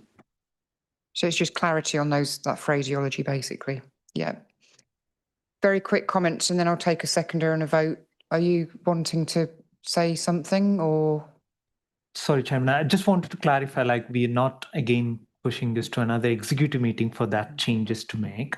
That can be done offline, as officers, Mrs. Callan and Councillor Gaines has already accepted to make changes to incorporate those feedback. Then I'm I think I wanted to clarify that doesn't, Yeah, the Councillor comments- McKinnon doesn't mean to push it to the next executive for that to be a. No, it gets sent to the executive for their consideration, not the formal meeting, but when they meet. Do I have a seconder for that, please? Oh, sorry. Did you want to say something, Mrs. Clark? Well, I think just to be clear that if the committee resolves to approve the resolution that Councillor McKinnon has proposed, it will need to go back to another meeting of the executive at a future date. So because the decision, in effect, that was taken by executive on the 11th of June is held in abeyance. So if the committee resolves to make a recommendation to executive this evening, then that needs to go to the next meeting with executive. The decision remains in abeyance until it has gone back to executive to decide whether they will accept that recommendation. Otherwise, the committee can resolve to accept this, and the decision then takes effect immediately. So I think clearly the portfolio holder is hearing the feedback and the debate. Whether the portfolio holder offers to take away some of that to look at separately, but in terms of this resolution, that would have to go back to the executive, just to be clear. Okay, thank you very much. Very helpful. Okay, do I have a seconder? Councillor Sumner. All those in favour? All those against? None abstain. So point of order or a point of clarity, Chairman. I'm not sure which it is, but please permanently one out of those two. Sorry? We're now in a position where officers, and I believe the portfolio holder, have accepted that actually some work can be done on the wording. Mm-hmm. We're not talking about a major rejig of the policy itself. Process, we've had advised to us, is that needs to go back through executive to be fully compliant. Obviously, we were going to get voted down. That's the way the proportional representation works. Are we now able, and I'll look to Mrs. Clark for guidance on this potentially, are we now able to say that even though that's happened, officers are able to do what officers have just accepted needs to be done? Back to the main document and get the correct wording. I think just as a point of clarification, I don't think the officers have accepted that the wording was incorrect. So just to be clear on that. But they have accepted that it could be better than it currently is. So are we worried about embarrassment of the authority, or are we worried about the residents understanding what they have in front of them? Can I just intervene at this point? In 3.6 on the paper, it says after we've voted on the call-in, we can consider additional things. So I think maybe the feedback to Councillor Gaines would be something additional and say, can you please consider that? So we've had a vote. The vote has fallen on the call-in proposal, but I think it's still the case that we can pass on that feedback to Councillor Gaines, and hopefully that will be taken on board as part of their work going forwards. Would I be correct, Mrs. Clark, in proposing that as a way forward? I think this committee can give general feedback, and I think certainly the council would want things to be clear. I think just in terms of this proposal, I think it's important to note, and the plan that's been developed, the enforcement plan, went to executive last November. It subsequently went out to public consultation, and what is presented and what went to executive is a document that was amended to reflect the public consultation and feedback. So I think that has been through fairly extensive public scrutiny. I think documents that we publish all the time will be kind of reflected, and if we receive feedback, we can amend those to make sure that they are fully understood. So I think it is within the gift of this committee to make recommendations to the executive as they consider fit. But I think, yeah, in terms of this, the call-in, that has certainly the proposal to refer it back to executive appears now to have fallen. But I think as the last item, you've that call-in proposal and referral back failed, but you've clearly resolved to make some further recommendations or requests to executive. So I think that is within your gift. Yeah, thank you, Mrs. Clark. Councillor Coyle. formally proposed that we ask Councillor Gaines to look at clarifying the issue relating to investigations and assessments that we've all just talked about, because I think we on this side didn't think, we agree that that is something that it would be helpful to tweak, but we just don't think that having it sit in abeyance and go back to exec for a full-scale debate and all of the extra cost and that involves seemed proportionate, which is why we didn't vote with it. But we're quite, I think I speak for colleagues that we're quite happy that the committee makes the recommendation that the executive member just looks at the wording to see if that wording can be tightened up a bit. Yeah. I'm not going to take any more comments because we're going to, we've got another call in to deal with. But I think based on Mrs. Clark's advice, I think the call in has fallen, but we can pass on that feedback to Councillor Gaines anyway. I'm happy that that's a recommendation that we make. So it's not going to be going back to executive, but nevertheless, the portfolio holder can take on that advice. Are members content with that? Yeah. Okay. I'm happy, Councillor Colville. I mean, I anything that actually helps members and residents to be more sure that they're getting the service they require is good. And certainly things like having additional stuff on the BI, no problem with that at all. Yeah. The things that Councillor Amatraj mentioned, again, useful things for residents to know. Good. Thank you very much. I'm going to move on now, if I may, because we've got another call in to deal with. Item 6C, call in for assets optimisation plan. This item is for Scrutiny Committee to review the executive decision of the 11th of June 2026 to approve the assets optimisation plan as the council's framework for the review, optimisation and disposal of its assets portfolio, and to delegate authority to progress asset optimisation and disposal proposals in accordance with the governance framework set out in the plan and in accordance with the Constitution. The call-in was made by Councillors McKinnon, Bowick, Cander, Sumner and Wollaston. I will follow the same procedure as before, so I will invite Councillor McCann to introduce for us. Thank you. Thank you, Chair. There's not really that much to say about the asset optimisation plan. It is part of a long-term process that this council undertook under previous administrations, where it looks to maximise its assets, reduce its costs, increases income, and deliver best value across a large range of properties, land, buildings, assets and services. I believe this was part of a report that came back in December 25 and has been confirmed by the government from when we were discussing with the government on EFS, what was the requirement for us to fulfil the categories that the government set. So this is actually, as far as I'm aware, not much to see here, but I'm happy to answer any questions and being as helpful as I can to members, obviously. Thank you, Chair. Thank you very much indeed, Councillor McCann. Councillor McKinnon, would you like to introduce on your call-in?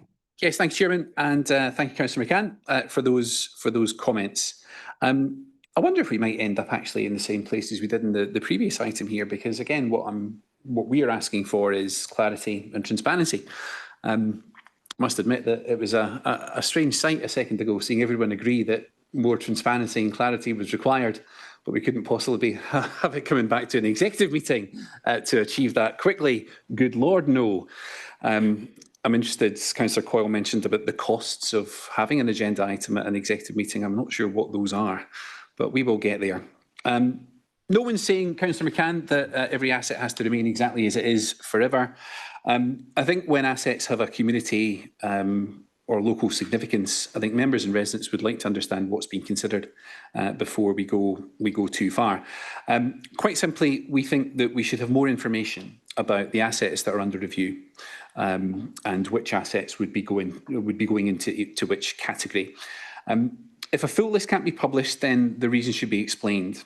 My concern is that ward members and residents shouldn't discover really late in the process that an asset in their area is being considered for disposal or repurposing, and residents shouldn't be consulted only after realistic options have been narrowed. So I think the committee, this committee needs assurance that significant asset decisions will come back before irreversible steps are taken, particularly where a disposal, major change of use or community impact is involved. So we seek to strengthen your plan, Councillor McCann, by having more transparency about the assets under review, clear decision-making criteria, early engagement with ward members and residents, and scrutiny before decisions are implemented. Thank you. Thank you very much indeed. Would any other call-in sponsors like to speak? Councillor Wollaston. Very brief. I'd just be interested to know who is on the assets board and what's its terms of reference. Okay. Councillor McCann, would you like to respond? I would invite the officers to give you the Okay. So in terms of, sorry, Councillor McKinnon, I think you'd asked which assets are under review. I think the plan makes clear that all assets are within scope of the assets optimisation plan. And I think it sets out that we will be, it sets out a strategic plan for us to work through in terms of categorising those, to identify assets that are underutilised or are suboptimal in order to review the opportunities to optimise their value and use. And I think this committee has seen previous examples where we've done that. So we've had some of the transformation programmes. So we had Walnut Close, for example, and we've got Chestnut Walk in Hungerford. So we've got buildings that had been, in effect, underutilised or which have been vacant for a considerable amount of time. I think Chestnut Walk has been vacant for in excess of 10 years. So this is trying to have a strategic plan by which we review those and identify those opportunities to ensure that we are dealing with them in a way that maximises the value. So it is setting out a sort of strategic framework by which we do that. In terms of the Assets Board, I chair the Assets Board. Councillor, sorry, Heather. Codling. Heather, so Councillor Codling, I'm sorry, I had a moment there. So Councillor Codling is the member who sits on that board, and then we have service directors, service leads. So it's an officer board that spans across the council. So we have, for example, the service director for education sits in there because we have a significant estate in our schools. So it's about trying to have that broader kind of input and to make sure that we're looking at and identifying all of those opportunities. I think the terms of reference were in that executive report that went to executive in December, where we approved the finance improvement plan. So I think that is important. I think what is also very critical to note about this is the framework by which we're going to operate. It does not change the existing delegations. So in the same way that previous proposals to dispose of a property or to repurpose a property where that required executive approval, they will still need to come to executive to be approved. So there is nothing changing that formal decision-making route. It is the structure around that, and it's trying to be more strategic in identifying the opportunities to ensure that we are making the most use of our assets. I think within there, you'll note as well that we've talked about the opportunities through One Public Estate to look at other public services. And I think where we have buildings that are underutilised, or perhaps colleagues across the public sector have buildings that are underutilised, we need to kind of combine our collective kind of power and assets to maximise the use for the public. So I think that's what we're trying to do here. It's a strategic framework, but actual decisions on individual assets will be subject to the same decision-making process that they have always been subject to. So none of that has changed. And I think that's really important in terms of giving that assurance.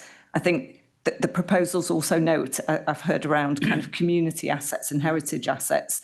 The plan notes that they are a special category of assets. So they are unlikely to be this is not a plan to sell off our parks and museums. So I think that's really important. And MHCLG have been clear with authorities that are in receipt of exceptional financial support that they need to protect those community assets. So I think that is not the plan here, where people are saying they need that assurance. That is not the plan. Thank you very much. I'll open this up to members now. Councillor Matharaj. Thank you, Chairman, for giving this opportunity to speak. I always first again. Thank you. I think Councillor Mackinnon would be pleased today. I agree with most of his statements on the grounds of Colin, that it is true that in the current climate, the disposal creates that emotion, evokes that emotion. And also I agree that if it is, and I think that's where Mrs. Clark gave an assurance that it's not, but I want to go on that one. But I agree on most of this ground for Colin to say this is, if it is approved based on the fact, if it is true, and that's where we'll come to that, and ward members would be, if they're not aware of what the asserts in their wards, then it would be very difficult for us to support the residents or work with them. But having heard from Mrs. Clark and Councillor Mackinnon, I'm assured that that is not the case. So it is not that we are giving a blank check for future sell-offs. So I want to reassure myself and then want to hear that that is not the case. If that's the case, then this grounds for Colin, whatever is Councillor Mackinnon and others have said, might be reasonable. But I'm hearing that that's not true. So that is not the case here. I want to first understand, explore further and understand from Councillor Mackinnon and then Mrs. Clark that did I hear, or did we hear to say that this is mostly around categorization of those assets, all the assets? Is that true then? I'll further expand, but is that the categorization was? Yes, so there is a categorisation process that goes on. So the first thing that we have started to do is to categorise assets. So is it operational? So Market Street building, for example, is fully utilised, and actually we're optimising. There is another programme at the moment where we are locating staff to Market Street to maximise the use of this building, and we're repurposing other buildings to provide potentially temporary accommodation. So we're looking at other uses. So you would have operational assets. There are community assets. So it is to identify, because I think we have we have hundreds of assets located across the district. I think Councillor McCann has found a list with 500 on them, 540 items. So I think it is about doing that in a systematic way. So the first thing we need to do is identify what category, because if it is being fully utilised for operational purposes, that is not going to be something that we can do something quickly with. So I think that is the first step. And then we will look at properties that are not fully utilised that we can do more with. And that might be, if it's a community asset, actually, can we do more with the community within that asset? So those community assets frequently have restrictions around their use. So it's not something that you could dispose of, but you could make it more available to better support the communities. So I think it's also those opportunities that we are seeking to identify and to capitalise on for the benefit of the council and the communities. So there will be surplus assets that will fall out of this. So if there are surplus assets, the plan sets out that what we would do then is review, can we repurpose that asset? So where we've had the care home that has sat empty for 10 years, why has it been empty? What else could we do with this asset? And if we can't reutilise it, or the costs are prohibitive, then we might then look to dispose of it. So I think it is the plan to go through that process, but to do it in a way that enables us to prioritise and identify quick wins, whether that be because it would generate a capital receipt. So if it was something that would be sold, it would generate a capital receipt, which potentially then could be reinvested into a transformation programme that could deliver a children's home, for example.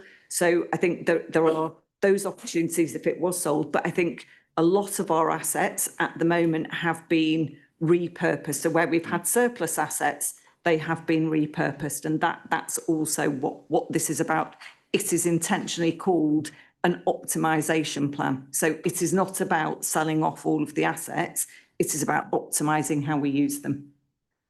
Chairman, if I may follow up with it, because I just want to hear everything Mrs. Clark is saying. So basically, this is about, although it says optimization, but it's meant to say optimization plan to prioritize those assets for further action. So it is not a blank check document to give that arbitrary control to sell off or dispose assets or repurpose it assets before that categorization and analysis has happened. Because that is where I think that call and information is coming from, is that optimization meant, oh, we are optimizing in the context of disposal. So that's what I want to hear, at least from my perspective, is just we are not having that situation here. Yeah. So I think the legal section of the report makes clear that all disposals and optimisation decisions will be subject to appropriate legal advice and formal decision-making processes. At paragraph 5.6.5 on page 136, it states that all decisions will be subject to formal governance through Assets Board, transparent reporting to Finance Improvement Group and Executive, and compliance with statutory requirements and best value obligations. Within the plan itself, in section 7, which is around governance, the final bullet point states any key decisions to be taken as indicated in Appendix A and in line with existing legal and constitutional parameters. So it is a framework. It is not saying that officers can implement this plan and sell everything without members knowing or the public knowing. Those decisions will come to executive as they have always done. Councillor McKinnon. Thank you, Chairman. And that's actually a really useful discussion that we've had. And I thank Councillor Armitage for his comments as well. When I and colleagues called this in, our proposal was to refer the decision back to the executive with a requirement to publish the schedule of targeted assets. Now, Mrs. Clark's been quite clear tonight that actually all assets are in the scope of this strategy. So it's kind of pointless to publish a schedule, given that every asset is on there. I'm also reassured by the comments about it not being a blank check, that the usual scheme of delegation will apply for the disposal of assets. So actually a really useful discussion we've had tonight.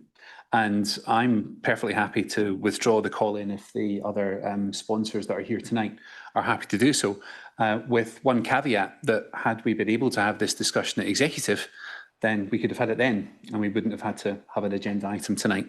But yeah, over to you guys. Okay, in that case, I think probably the best thing to do, and Mrs. Clark might be able to advise me here, is just to say let the decision stand and that be the proposal. Are we allowed to withdraw, or should we just have a simple vote and say let it stand? You may wish to vote, because I suppose the mechanism has called it to you now, so it is within your jurisdiction. So yes, I think to let it stand. Okay. Do you want to make that proposal, Councillor McKinnon? Happy to do so, Chairman. Great. Seconder, Councillor Sumner, all those in favour? Great, that's unanimous. Okay, thank you very much indeed for that. Could I just make a slight? Yes, please. Yep. Thank you, Chair. The reason why I didn't really want to push anything here was because this is just business as usual, and to reassure members that this will be clear, it will be transparent, and there will be heads up along the way. That's the whole point of it. So I'm glad we've been able to reassure members of the opposition and indeed members of our own group and the other members in the chamber. So we look forward to working with you in the future. And if you need any further information, don't hesitate to ask. We're here to try and help, guys. Okay. Great. Thank you very much indeed. Thank you for your time. Right, moving swiftly on. Item 7 is the financial performance provisional outturn. And I'd like to invite Councillor Cottingham and Shannon Colmslaughter and Mr Winterbourne to present on this. Thank you. Thank you, Chair. Do you want to have a break, Councillor McKinnon, or are you okay? You're okay, right? I might have a break after this item, but I'm conscious you've been sat here a long time. That's okay. All right. So this report is in two sections. Revenue and the capital year end for 25-26. The big proviso on this is that it is subject to our external auditors signing off. So these are provisional numbers until we actually get the green light from our external auditors. But the main headlines, if I take on the revenue accounts, is that the overspend, projected overspend for 25-26 is 5.5 million over budget, a 3% adverse variance. So you see that in section 2, which is detailed out in the actual report, more detail in sections 4, etc. So taking the overspend of 5.5 million, there are two major items. You have overspend of 3 million for adult social care and 3.6 million for children's social care. Adult social care driven mainly by the fact that within the original budget, we had planned to dispose of our own care homes. That hasn't happened. So that's a 2.1 million adverse to the original budget, part of the 3 million overspend. And we also have 1 million overspend on short-term services and long-term services. We are seeing an increase in returning cases coming back into our care. For children social care, we have 3.3 million, as I say, on the placements. So these are high value placements which are coming in. No doubt we've seen a lot in the press over the unregulated nature of our of children's social care. We also have an extra £1 million on childcare lawyers' fees, mainly due to the complex nature of these cases. And as I say, the team on the commissioning side are making a lot of work on reducing the average unit cost of delivery. From a savings perspective, we have delivered 9.1 million of the 10.7 million plan. That's an 85% achievement rate. We had one or two issues with TVI regarding business as usual, mainly to do, that hasn't delivered how we thought it would deliver. So we're doing a little bit more investigation into those reasons why. For the capital expenditure, we spent 44.5 million, of which we did plan to spend 60.9 million. There has been a rephasing of that, of the actual spend. We were planning to borrow 27.1 million, of which now we've only borrowed 15.3 million. External spend of 33.8 against 29.2. And as I say, we've seen a slippage of capital expenditure into following years, and also we brought a little bit forward as well. So we do roughly have a 70-75% spend rate against plan as a historical amount. We are looking to improve that delivery with, as I say, our project management being centralised. And there is detail within the report of how those individual projects have slipped. One or two within the schools environment due to adverse weather as such. So hopefully that gives you an overview over where we are. And as I said earlier, this is the provisional outturn.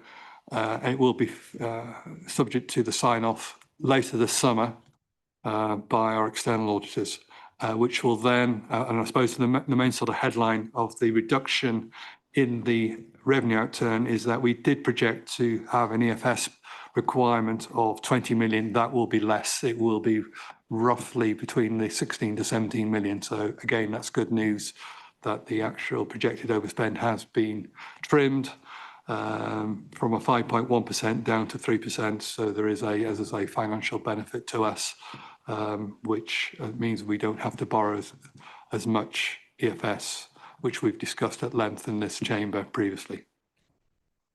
So, any questions? Thank you. Councillor Cotton. Yeah, just a simple explanation. You're saying you're selling the assets, and then, but in like the revenue budget, but those are surely capital under the capital budget? So I said that this report has two aspects to it, the revenue and the capital. That's what I said. So the disposal of the property would come under the capital. I didn't say that we were disposing any capital. I'm a little bit confused. Shall I? No. If you're selling a property, that will come under the capital revenue, not revenue. If you sell capital, that will come off our balance sheet, but there will be a capital receipt which then can be used depending on what the aspect for, to rebuy, or but also potentially for transformation as well. So we have been selling assets for transformation. Thank you. Thank you. Any other questions? Councillor McKinnon. Yeah, thank you, Chairman, and thanks, Councillor Cottingham. I've got a few questions, actually. So the report shows that there's a provisional outturn of 9.4 million adverse, but following mitigations, we end up at 5.5 million. Could we, or do you have a clear reconciliation between those two, showing each adjustment, with like accounting treatments, whether etc.? That can be provided, but the major reason for it is that we've done a thorough review of legacy accruals on the balance sheet. So we've gone through and you can understand why it would have to be a part 2 reconciliation, because the nature of those accruals which we have provided for in social care. Cool. Thanks. Could you or the Section 151 officer explain the basis for the 5.1 million MRP adjustment that's being made?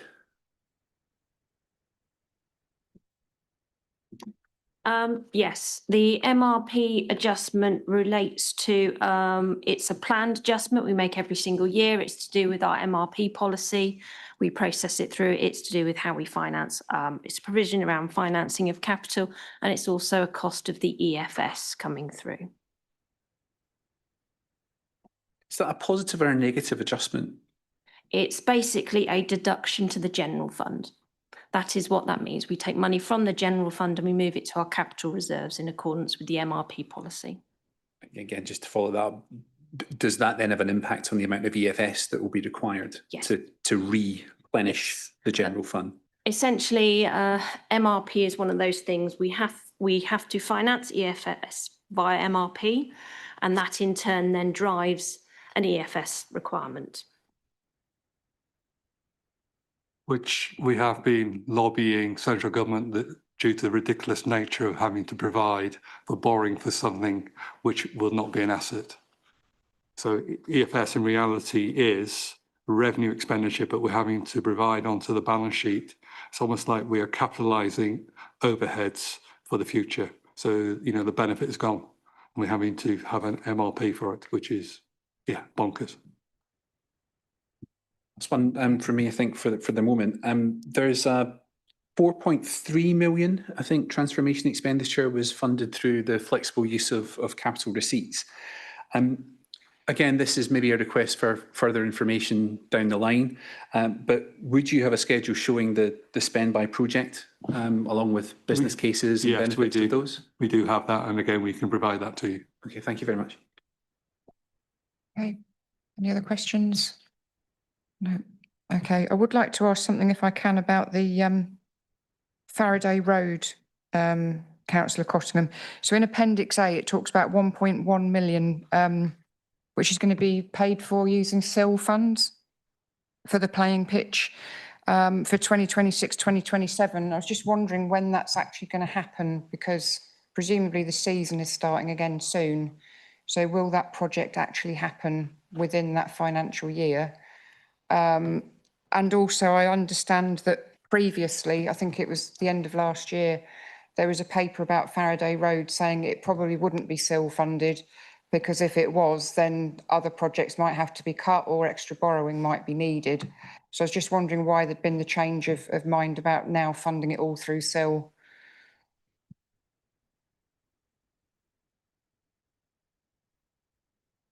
Yes, the paper that went to executive that was approved gave the option that it could be funded through SIL. There had to be a review of all the other SIL funded projects and the SIL reserves to ascertain if it could be be funded via SIL, but there was also the option that the project would be income generated should there be a SIL shortfall.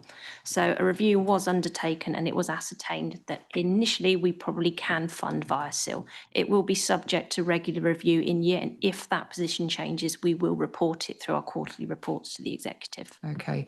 And what impact will that have on other projects? Will there be other things that have to be cancelled or pushed back or borrowed for? No, there was the indication we had sufficient SIL in our reserves and planned to come forward that it could cover the project. Okay. Right. Thank you very much. Any other questions, comments? Councillor Wollaston. I just follow up on that. I believe there's some sort of agreement or whatever that the SIL budget should be spent on transport and education. Up to a level of something like 90%. Is that correct? We have internal guidelines of where we will allocate our budgets, but essentially our SIL team look at all the business cases that come through for the various budgets and the projects that go into the capital programme, and they advise us as to whether they are SIL compliant, and that is the basis we put them into the programme. Okay. Anything else? Councillor Matharaj. Sorry, Chairman, just want to clarify, are we looking at section 8 as well in terms of performance report, or is just only one of this? Because I have a question on 8. On the outturn, Yes, item yes. 7, Okay, just item 7. Yeah, item 7, that's right.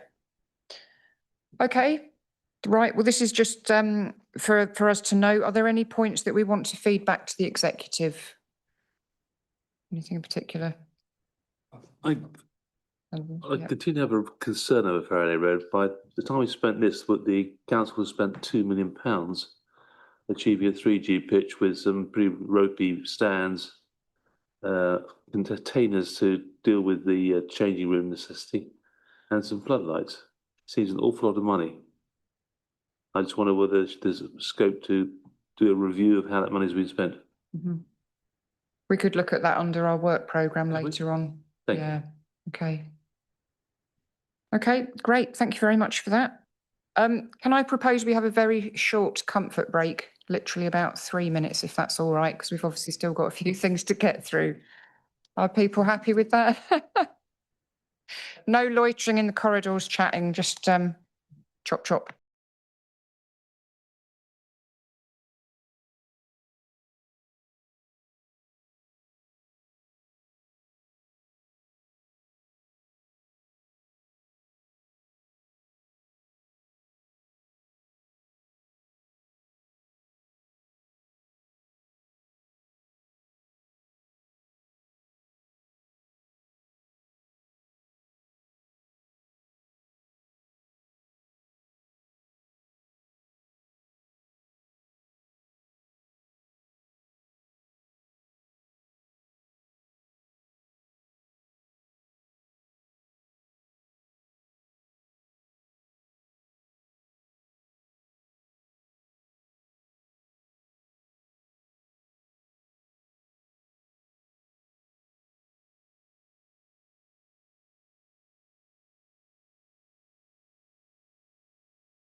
Welcome back to the meeting, everyone. Thank you for that.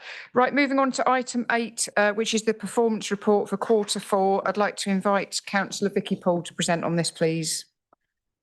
Thank you, Chair. So this is, you guys get to see it before the executive, although the executive have seen some of the stats in here. This is coming into the committee on the 2nd of July. The report itself contains all of the metrics data that we report on. There are some elements in here which are trending up and some that are trending down, and some that we are inviting feedback and comments from the rest of the committee today. I'd like to note that I am the only member of the administration currently here this evening, so it is unlikely that I'm going to be able to answer all of the questions. However, I'm very happy to take questions away from the committee that we have today.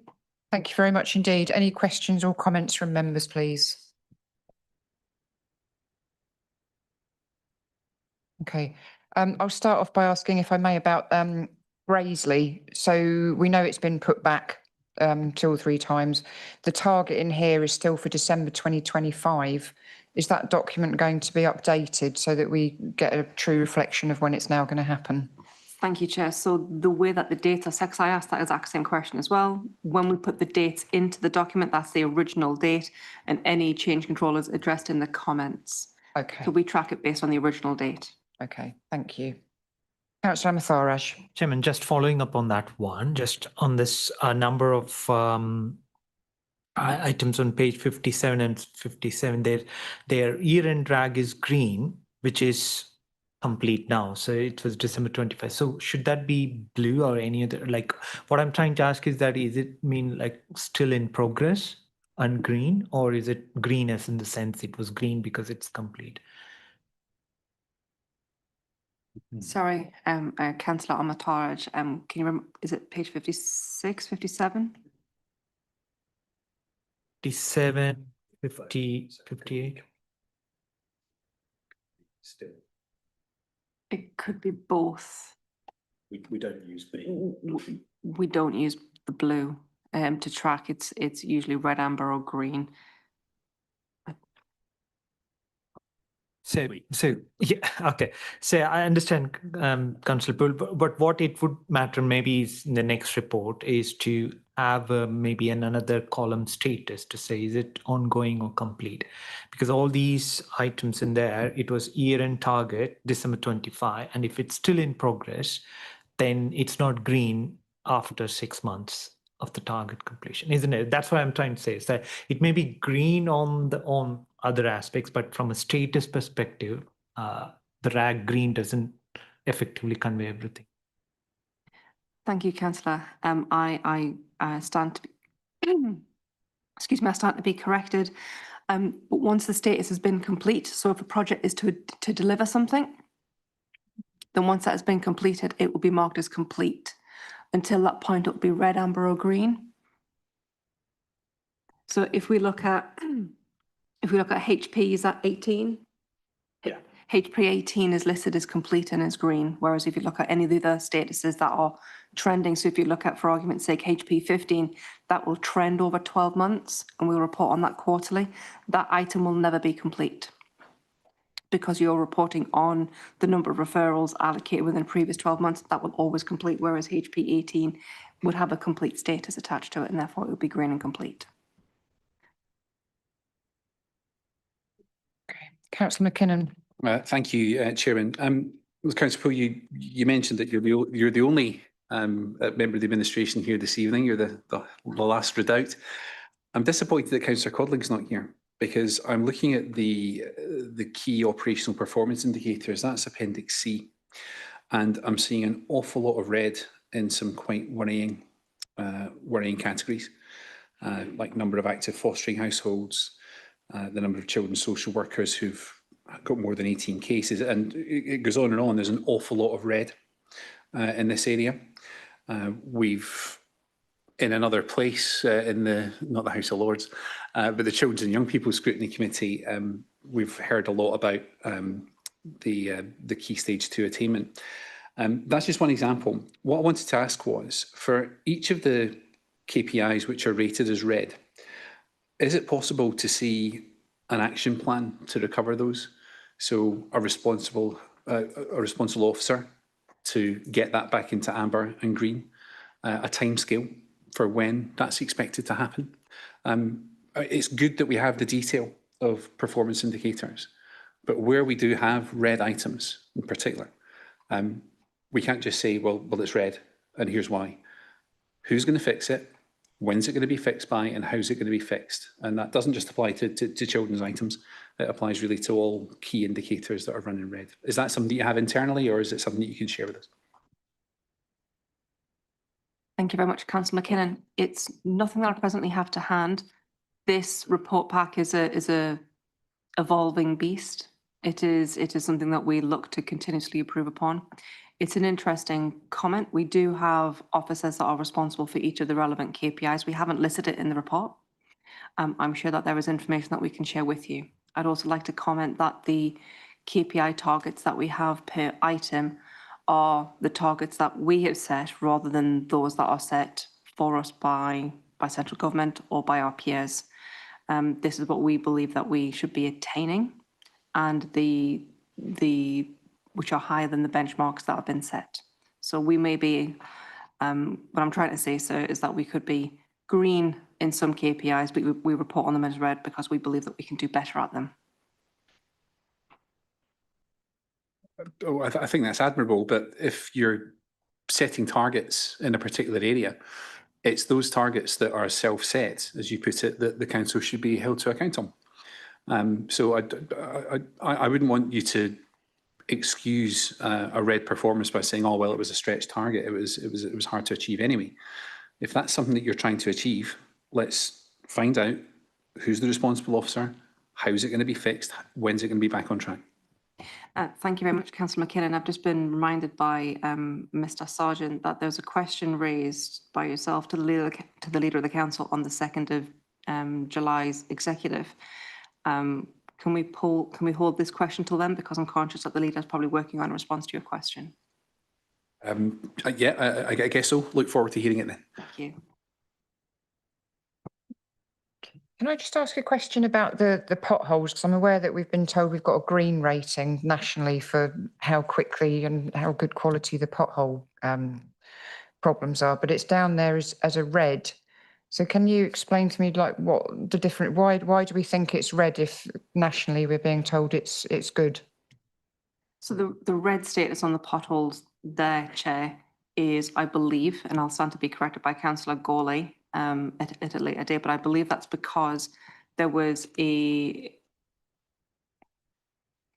to weather conditions, we couldn't go out and fix all the potholes within a period of time, and therefore we had a lapse. However, the quality of the roads and actually driving across the road surfaces means that we carry a green rating. There are many different elements that go into the green status, Chair, but I believe that this is only one element of that total green status. Okay, thank you very much. Mrs. Clark, did you want to comment? I saw you. No, I think I was going to assist or attempt to assist if Councillor Poole didn't know. I would have given exactly the same answer. So okay. That's my understanding, is that the adverse weather meant we couldn't go out, and because we couldn't deal with the number of potholes in the requisite timeframe in that quarter, we couldn't recover that indicator over the course of the year. But I think since then, in successive quarters, it has been within our kind of planned target. Great, thank you very much for that explanation. Any other comments or questions? Councillor McKinnon? One more thanks, Chairman. It's on the Graiseley item. I know you raised it earlier on in relation to another item. Simple question, when is the decision going to be made on Graiseley to go ahead or not? You're asking the wrong person, Councillor McKinnon, but I'll definitely take that away and find you an answer. Thanks. And again, if this is the venue where scrutiny is supposed to happen, which I'm told by the leader that it is, it would be nice if we had portfolio holders here who are able to answer questions like that. I appreciate you're not able to tonight, Councillor Poole. Okay, thank you very much indeed. We shall move on then. Item 9, Task and Finish Group Guidance. Mr. Sargent, would you like to say a few words on this?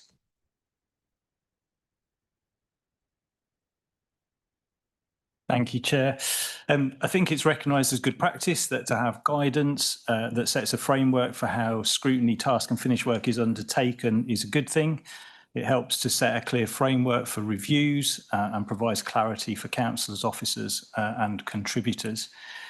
It was agreed by the council that it would be helpful for us to have some guidance in place, and so that work has been underway in recent months.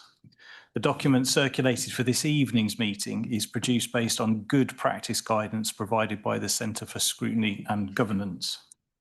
Following the work undertaken by the Constitution Review Task Group, that draft has been reviewed by the Audit and Risk Committee last week, and the version in tonight's paperwork is what will be recommended to Council on the 16th of July. However, I wanted to recognise that Councillor Culver, who was at the Audit and Risk meeting last week, has made some suggested changes, which are the subject of the marked up version that's been circulated to you this evening in hard copy. If the Scrutiny Committee is supportive of those changes can be recommended to Council when it considers the proposed document, and I'm sure they would want to hear those proposals. Happy to take any questions or comments. Thank you, Chair. Thank you very much. And I also shared with members the comments from the three chairs. So I didn't get this document until just before the meeting started, and I did get some more commentary from Mrs. Thomas as well. So can I suggest that colleagues make comments on this document and also comments on the feedback that I shared with you? Thank you. Councillor Matharaj. Thank you, Chairman. As you said, like we've not seen the document before this as part of the agenda. So my question is not on the contents of the document, but just to Ms. Sargent and maybe Ms. Clark as well. What's the legal basis for this guidance? Is there a legal act or anything on this one? And then, what is the legal? It's not a legal document in that sense. It's recognised as good practice. It doesn't have any statutory standing in that way. However, the intention is this would be appended or would be part of our constitution, and then the council would be bound by that in terms of how it operates. Okay, so it's not based on the constitution of this one, which will form part of the legal basis thereafter, but it's just purely a guidance from the officers. Okay. Thank you. Councillor Pattenden. Thank you. So, Chair, can I confirm your comments on this document are what's in red? Is that right? No, not entirely, no. So the comments that I shared with you were from the three chairmen. This document was written by Mrs. Thomas and some changes have been made to it. Okay. And I also, at 5 to 5, I think this evening, got some more background on it as well. So it's a bit difficult. We've kind of got three things that we're trying to cross-reference here. But I mean, we have now got this guidance.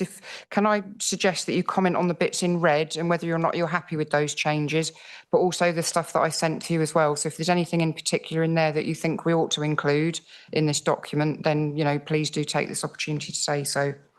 As far as I'm concerned, the bits in red look good to me. Haven't had a chance yet to look at the email that you've sent around. Okay. Councillor Sumner. Thank you, Chairman. The usual formatting, please. For those of us that are not great with colours, red text on black text just doesn't work. So I'm struggling, even hard copy, to see this. Has it been sent electronically? Because all I can do is then play with fonts and formatting to be able to read everything properly. Thank you.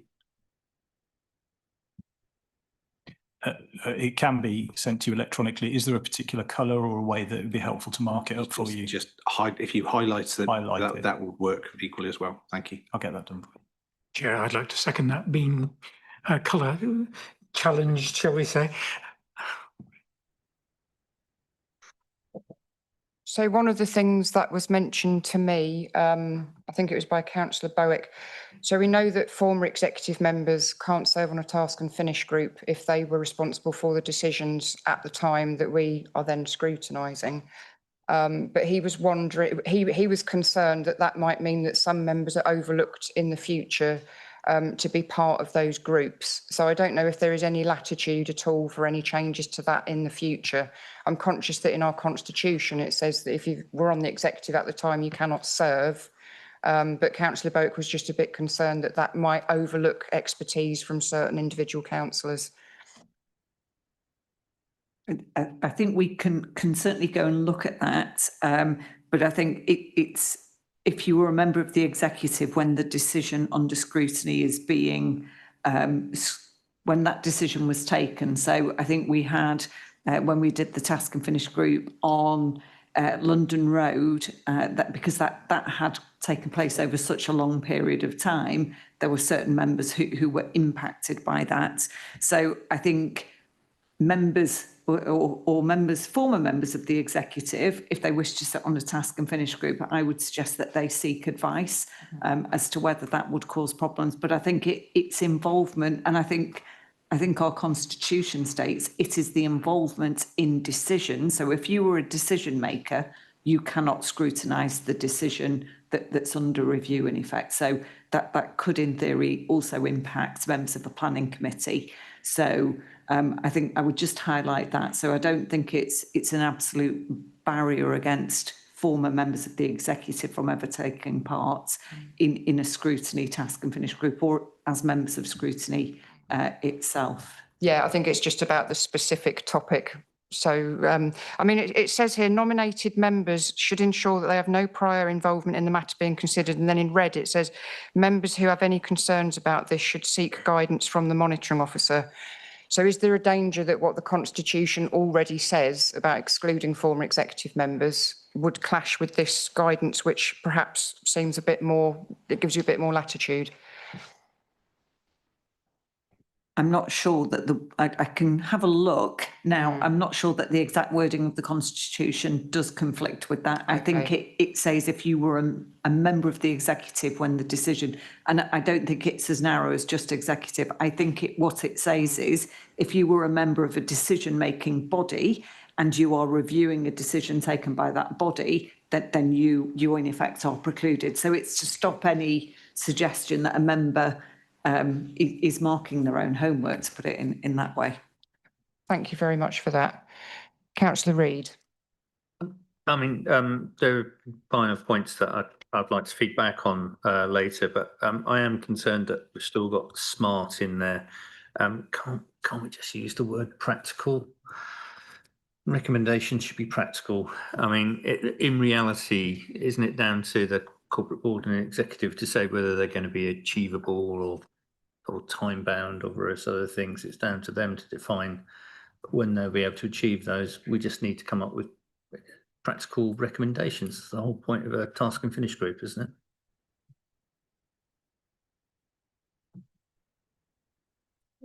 I think if the committee's minded to recommend that, then that could be included. One of my concerns about the SMART targets is obviously T stands for timed.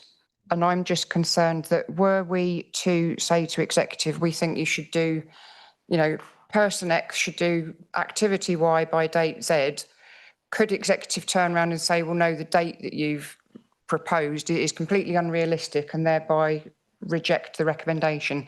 That I don't want scrutiny to overstep the mark when it comes to suggesting to the executive what we think they should do. And I don't want us to be so tight on that there's an excuse, to say, well, actually, that's not realistic. So I think that needs to be taken into account about the timeliness. Are you? Well, I think this the same, because I think it sounds as though you're supporting what Councillor Reid was saying. So again, I think if the committee is minded to support that, then we can take that to council. Okay, I'm just looking in this. Doesn't seem controversial. No. I'm just checking in this document we were given earlier about where it mentions SMART targets, just to make sure that's captured in red. Section 6, thank you. All members should agree recommendations. Recommendations should be SMART. So we've got time bound in there.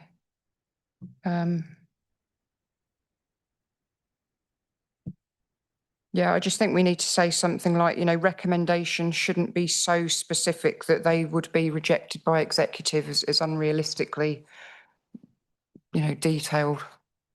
So if maybe you can put some word into that effect. I'm just conscious, like with the Swift motion, for example, one of the reasons to reject it was about the fact that it hadn't been budgeted for, but the motion was put in in good time for it to have influenced the budget, but it took so long to get an answer about it that was a convenient excuse to say, well, it can't be done because it hasn't been budgeted for. So I'm just concerned about situations like that where we're told, well, actually, sorry, that's no good because the time has gone. So hopefully the point that I'm making has been taken on board. Thank you, Councillor Reid, for that. It's mentioned about the scrutiny handbook. I think that's helpful. And then I asked the question, what does success metric mean in this context? So again, I don't know where on here. Have you still got success metric in here, Mr. Sargent? So this was in the feedback that I gave on the original document, but I'm just looking to see if it's on this document we were given tonight. So I just wanted to understand what was meant by success metric. Have you taken it out? Thank you. Okay, create an action plan that outlines responsibility, timeline, success metrics. I mean, what would you envisage a task and finish group doing around success metrics? I think it's probably just about setting objectives for what you're trying to achieve, so you know what you're measuring against, or what's the standard that you're looking to meet in terms of what you're delivering. Okay. Yeah, I think success criteria might be better because metrics is very specific. I would think that executive would want to do that.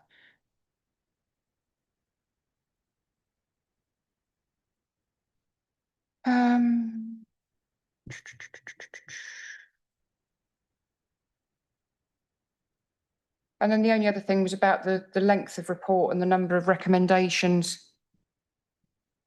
I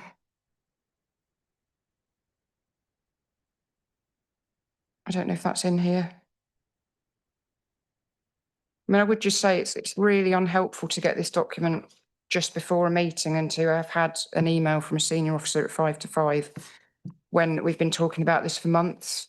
So I would, I don't want to be a grumpy pants, but it's really not helpful, especially when we're at the end of a really busy meeting and everyone's very tired, to be trying to cross-reference several different documents.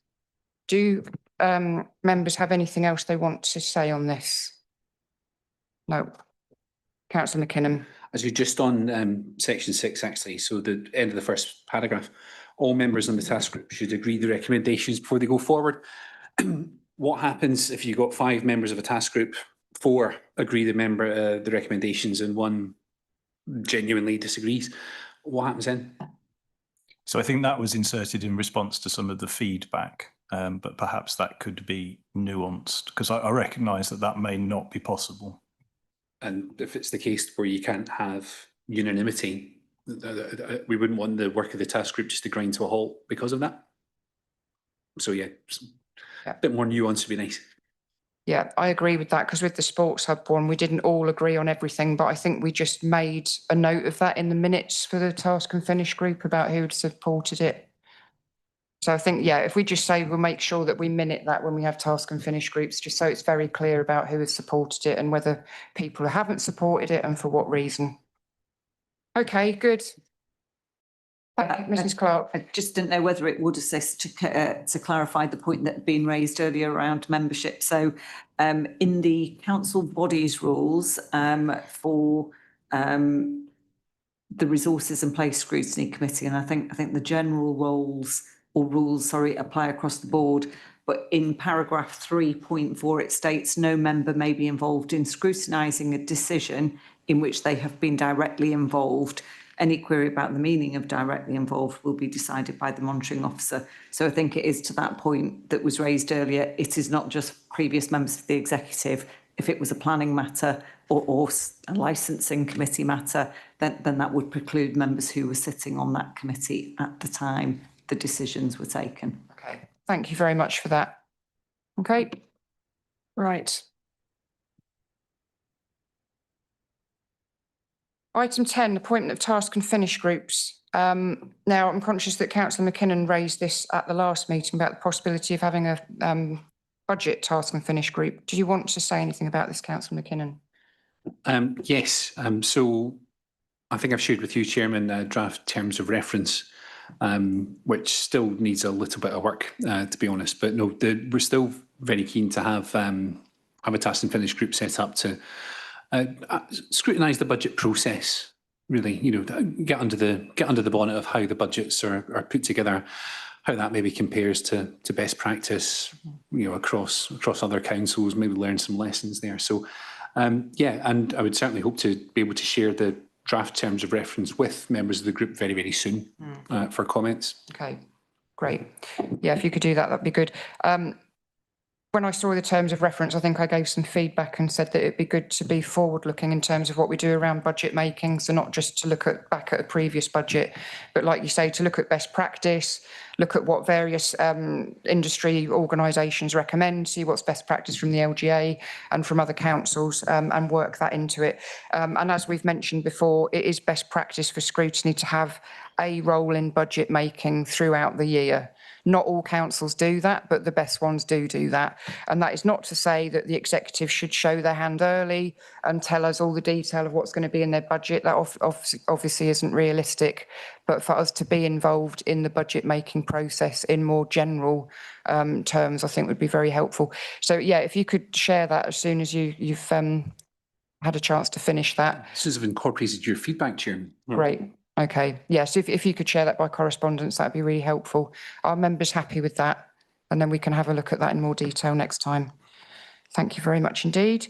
Task and finish group updates. We don't have any live task and finish groups at the moment, so there is nothing on that. Item 12, executive forward plan. Do members have anything that they would like to add to our work programme from this executive plan, please? Yes, Councillor Amatharaj.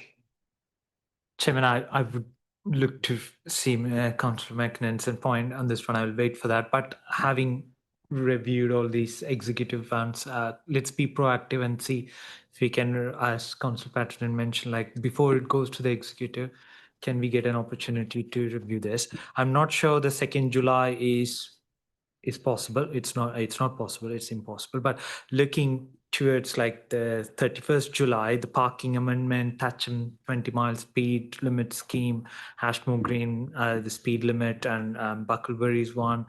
So can those be possible for us to review that in the scrutiny before that, or can that be postponed? This is where I'm coming from. Like if we have a reason to review this and then go through the scrutiny, let's make that's possible before it goes through the executive. Councillor McKinnon. Yeah, so I think our next meeting isn't until September, am I right? Yes, and that's the water scrutiny. Right, so when is the next meeting sort of proper? November. November. So, lots of things are going to be coming up to executive before then, which on the current schedule, we're not going to be able to scrutinise. Councillor Armitrage's point about let's be proactive and try and identify what we want to scrutinise before the decision is made is, in principle, that's fine. But on the forward plan, we're not able to see the detail of what's in here. We made the point earlier on, it's just a title. We won't actually know until we see the detailed report if there's something in there that requires scrutiny necessarily. So in principle, let's select it all. Now, that's clearly an extreme outcome which isn't going to be possible, but let's please not try and end up in a position where we say, well, if we haven't selected it in advance, then it's going to be a matter of complaint at a call-in. We're just not, that is not a sensible situation to be in. We can have a bit of a guess as to what we want to have in before the decision's made, but we have to reserve the right to call in, if necessary, any item that we think the executive hasn't allowed us to have scrutiny. But I think Mrs. Clark's want. Sorry, so I don't know whether it would help, because I'd written to Councillor Culver, I think it was last week, to offer a meeting with myself and Claire Lawrence, the Executive Director for Place, to actually have a conversation around the forward plan. And Councillor Culver had indicated that you might want to be involved in that as Vice Chair. So I think that might help, and I think that's learning from the other scrutiny committees where they are meeting the exec director. So we thought, actually, why aren't we doing that? Which is what triggered the email. So I think if we have that meeting, we can go through that in a bit more detail around what is the detail of that item on the forward plan, and also things that might not be in there but are likely to come down the line. I think in terms of the presentation of the forward plan, I think we can take away to try and make that a bit clearer, because you've got everything on there in terms of children's items, adults' health. So I think it will be easier for each of the scrutiny committees to look at the forward plan relevant to their committee, which I think is relatively easy for us to do, to make your job easier in terms of identifying those kind of key decisions. But I think there's quite a lot coming down the line. So I think having that conversation around where scrutiny can add that real value upstream of a decision would be helpful. Yes, I think it would be really helpful if we could separate that out, so we've got a list just for our remit. And well, really a question to both. So Yep. yeah, I'd be delighted to take part in that. I think it would be really useful. And I'm guessing there's nothing to stop us from adding something to our agenda that we don't discuss this evening, for example. So the outputs of that meeting, can be done by correspondence with members of the committee and say, look, this is what we think is best. I think it's for the chairman to determine. But I think if there are items that are going to benefit from scrutiny, I think we can put those on the agenda, and I think that's helpful for everyone. I think let's try and organise that meeting as soon as possible then. I think the other point I made in the email to you, Mrs. Clark, was about how 3 years ago, at the start of this administration, we had a joint meeting of scrutiny and executive, where executive outlined their policy programme going forwards, and then scrutiny had a separate meeting to talk about what they were keen to look at going forwards. And that didn't happen in subsequent years. So if it would be appropriate, I think it might be good to invite the leader to be at the meeting, so we get a bit of an input from the executive as well. Yeah, so the reason I haven't replied is because I haven't spoken to the leader since, so I can't speak on behalf of the leader. I think that was a broader one, and I don't think we had the same scrutiny setup that we do now. And I think certainly the other committees are operating with exec director kind of chairman kind of meetings, but I will come back to you once I've spoken to the leader regarding that invitation. Okay, thank you very much. Councillor Reid. I'm just wondering if in that offline review, we can look at things that are plans in progress. So just very much like the transformation and KPIs and various other things, what plans are in progress? I mean, we've looked at 3 of them potentially as call-ins today. There's certainly the assets optimisation plan has got a milestone roughly in September. So could we look at, was that achieved, and what was the outcome of that, and allow scrutiny to ask those more far-reaching questions. Which item is that, sorry? So, for example, you've got the assets optimisation plan. The assets optimisation plan actually has a delivery plan. September time, there are some key decisions that are going to be made ready, for our meeting in November. Can we ask, did they achieve those? Are we on track for? And so it'd be good to understand what sort of high-level strategic plans we've got in place, currently in flow, which ones are going to plan, which ones are finding blockers for us, other bits and pieces. There are things that we can make recommendations on or understand more around the whole mechanism for the workings of the council. Okay, thank you. Is there anything else on the exec forward plan that you're particularly keen to have a look at, members? I will note that executive next week are looking at a council strategy refresh. And we haven't looked at that, but when I looked back to the exec plan we had for March, which was the last opportunity we had to look forward at what we wanted to do, that wasn't actually on the exec forward plan. So that's an example of how, something like that would have to be called in because it was never on a plan in time for us to to actually see it. So I'll just make that point as well. Okay, right, should we move on to corporate programme? Have you got any comments on that, colleagues? Councillor Amatharaj.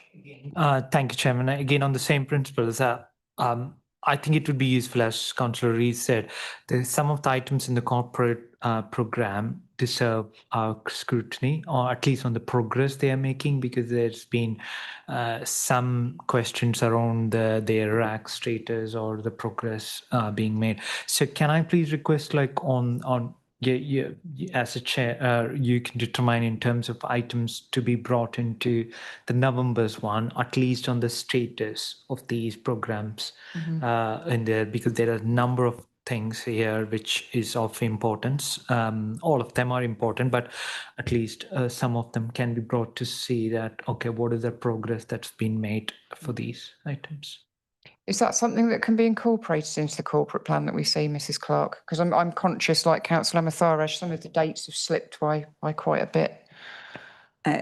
Yes, so certainly I know there is a kind of rag-rated, if you like, version of this, or certainly with the same projects on. So I'm happy for us to take that away and look at again how we can present that in a more in-depth way to help inform members make those decisions, and certainly whether that's something that we have a conversation. So if we're going to have that kind of a meeting offline, again, to look at that more detailed corporate kind of programme. Yeah. Okay, thank you very much. And I don't think Faraday Road is in this corporate programme, am I correct? Just doing a word search, no. Is there any reason why that's not in the corporate plan? I'd have to take it away. Yeah, I can't give you that answer immediately. Okay. So, yeah. Okay, thank you. Any other comments on the corporate plan, colleagues? Nope. Okay, so moving on to Scrutiny Commission work programme. Let's have a look. So we've got the water scrutiny in September. Can I just double check that we've sent out all the invitations for that now to Thames Water, Environment Agency, and also the various flood wardens, or is that still in progress? Yeah. To the Thames Water and Environment Agency, and yeah, we'll follow that. I'll contact. Yeah. I was waiting for that absolute confirmation on the date from those two bodies. Okay, and they're definitely happy with that date, aren't they? Well, that's what So, you're you're still waiting for them. Okay, understood. One of those, yeah. Yeah, thank you very much. Okay, well, yeah, keep us posted about that, because if we do need to move the date slightly, then we need to make sure that people are happy with that. Councillor Reid.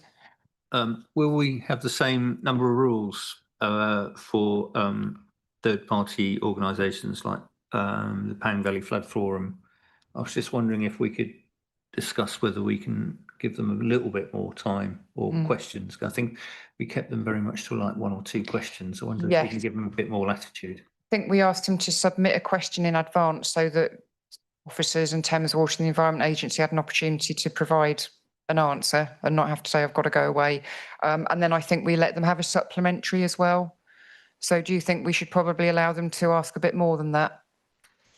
I think so. They are, most of them, I certainly am only really aware of the Pang Valley Flood Forum, but organisations like ARC are full of subject matter experts and certainly will be more informed on a lot of these topics than I am. Okay, what do other members think? Councillor Wallace? I reinforce that for Lambourne Valley Flood Forum. Yeah. So a lot of people were very active and very knowledgeable. Yeah, okay.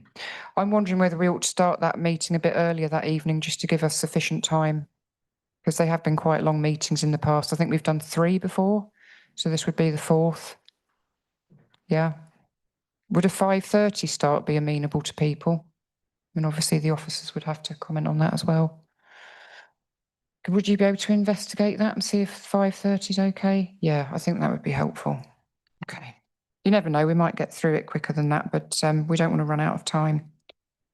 Oh, sorry, Chair. Yeah, please. And I can't remember if we ask Thames Water Environment Agency for those pre-submissions. Do they provide us written answers to those before the evening, or do they read them out to us?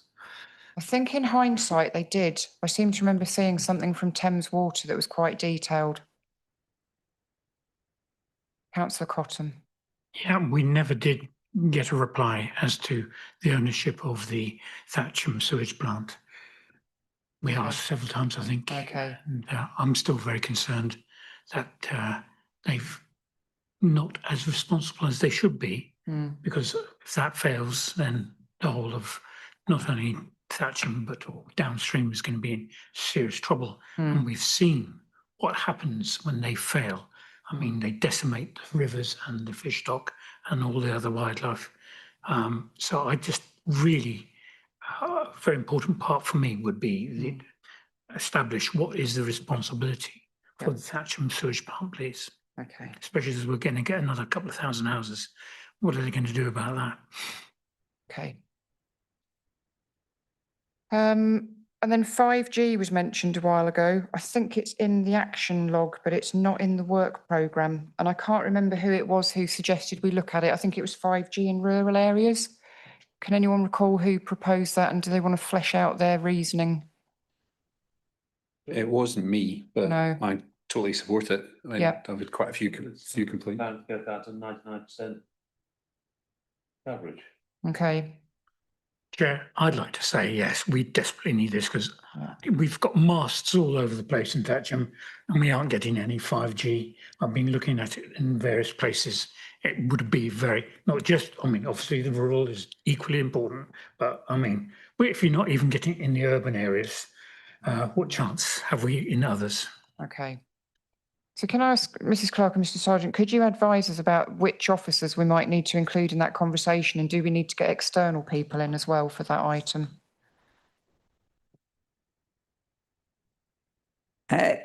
We can certainly give you some advice. I think the previous superfast broadband project was, I think that might have been led by the DIG group, which was operating across Berkshire. Having recently been in Bracknell and been unable to even use my iPhone in a popular destination for younger people, I would support, and I suppose it highlights the difficulty of not having coverage. So I think if you could allow me to go away, I will speak to Claire Lawrence and whether it would also be somebody from our project team, potentially somebody from internal IT, but the project, I think, moved over to within Claire's place directorate, but I will come back and confirm. Okay, great. Thank you very much for that. Chair, can I just add? Yes, please. Whatever I read said that Openreach would be leading it. Okay. That helps. I think, yes. Oh, in terms of other people to invite, I think BT certainly did the last, were involved at some parts, and as, is it Giga Clear, somebody? Yeah, so I think there've been a number of people, but certainly I know BT were in there at some point. Okay, thank you. So yeah, if you can do a bit of investigation with Mrs. Lawrence, that would be really helpful. And in the meantime, if members have got any other views on that, let me know and we'll feed that in. So if there's any particular areas or people you'd like to come to such a scrutiny meeting, Councillor Amatharaj. Since I worked in all the telecom companies, I can not 100% say, but at least to a certain extent say that the telecom operators would have to be called in but that would involve a number of evidences to be present, because their coverage depends on evidence, not just anecdotal. It could depend on your faulty phone or something. But I think if we have to call them, then we have to call all the telecom operators, at least the major ones, Vodafone, 3. Okay. So let's add that to be programmed then. Chair, just a helpful comment. It's people who own the masts who need to come in and say, I mean, if there's somebody piggybacks on the back of, say BT, that's irrelevant. It's the people who are in control of the masts that we need to talk to. Okay. Okay. Well, we can continue this conversation offline while we work out exactly what it is we want to do. Business support review. I think this is down for September. We won't be able to do that at the same time as the water meeting. So we might, working out what the timeliness of that item is, and maybe Mrs. Clark can comment on this. It may be that we do need to have another meeting before November. I mean, if we were to look at that in November, would that be too late for us to have any kind of useful and meaningful input, Mrs. Clark? I think, again, whether we pick up the conversation when we meet in terms of how that's scheduled, I think one observation I would have, I think this committee has to have regular updates on the transformation programme, which again appears in the annual governance statement. So I think that might be something that you'll want to schedule in your kind of in future meetings. But again, we can pick that up when we speak as to when that most appropriately falls. Great. And public protection partnership, which we were going to have this evening. I don't know, Mr. Chard, have you had a conversation with officers about when we could reschedule that? I have asked the question. I'm waiting for confirmation. Okay. Yeah. Right, and then Graiseley, we're obviously waiting on that. Pedestrianisation. Councillor Williston, you mentioned Faraday Road earlier. Do you want to flesh out your thinking on that? Thank you very much. It's just that we appear to be spending well over £2 million to achieve not a lot. I'm just concerned that we haven't got a joined up thinking on Faraday Road. It probably needs some sort of master plan, which is lacking. Okay. Should we take that up when we have the meeting as well? Yeah, I think that would be quite helpful, especially bearing in mind the sort of uncertainty about how it's been funded. Okay, and then Councillor Reid, I think you mentioned asset delivery plan. Would you like that to be added into our long list as well? Well, I think if we talk on the offline briefing, and then we can agree as a group, because I think there was clearly a plan there. I think as it's of particular interest, because of the very large value in those assets, I think that would be useful. Okay. All right, we'll add that to the meeting. Chair, can I ask, is the water one going to cover the contamination issues around? Yes. Yeah. Yeah. Yeah. Well, so I had a meeting, I think the end of April with Miss Saunderson and Mr. Winstanley and Mr. Bacchus and others, and we talked about the pollution of the Northbrook. And Mr. Bacchus is doing a desk study about that whole catchment area. And he agreed that he will bring that to that water scrutiny meeting so that we can have a look at it. Yeah. The only other thing I was going to mention, we have a long-standing action to add any of our recommendations that have been accepted by executive into our action log so that we can keep an eye on it long-term and check that those recommendations have actually been implemented. So I think we need to agree that the clerks will do a bit of work on that to add that into that action log. That would be useful, because I'm very conscious, for example, the customer services report was, I think it was drafted at the end of the last administration and was accepted by executive, would have been back in 2023, 2024. So it might be high time that we look back at that and see whether the recommendations that executive accepted have actually, progress has been made with that. I think that's quite an important role for scrutiny. It's no good for us to just say, right, that's done, forget about it. We actually need to look at the much longer term picture. Yeah. Okay, good. Great. Anything else on that? No. Okay, so that brings us to the end of our business this evening. Thank you very much indeed for your patience. Thank you to officers, thank you to members, thank you to clerks, and we will now declare the meeting closed. Thank you.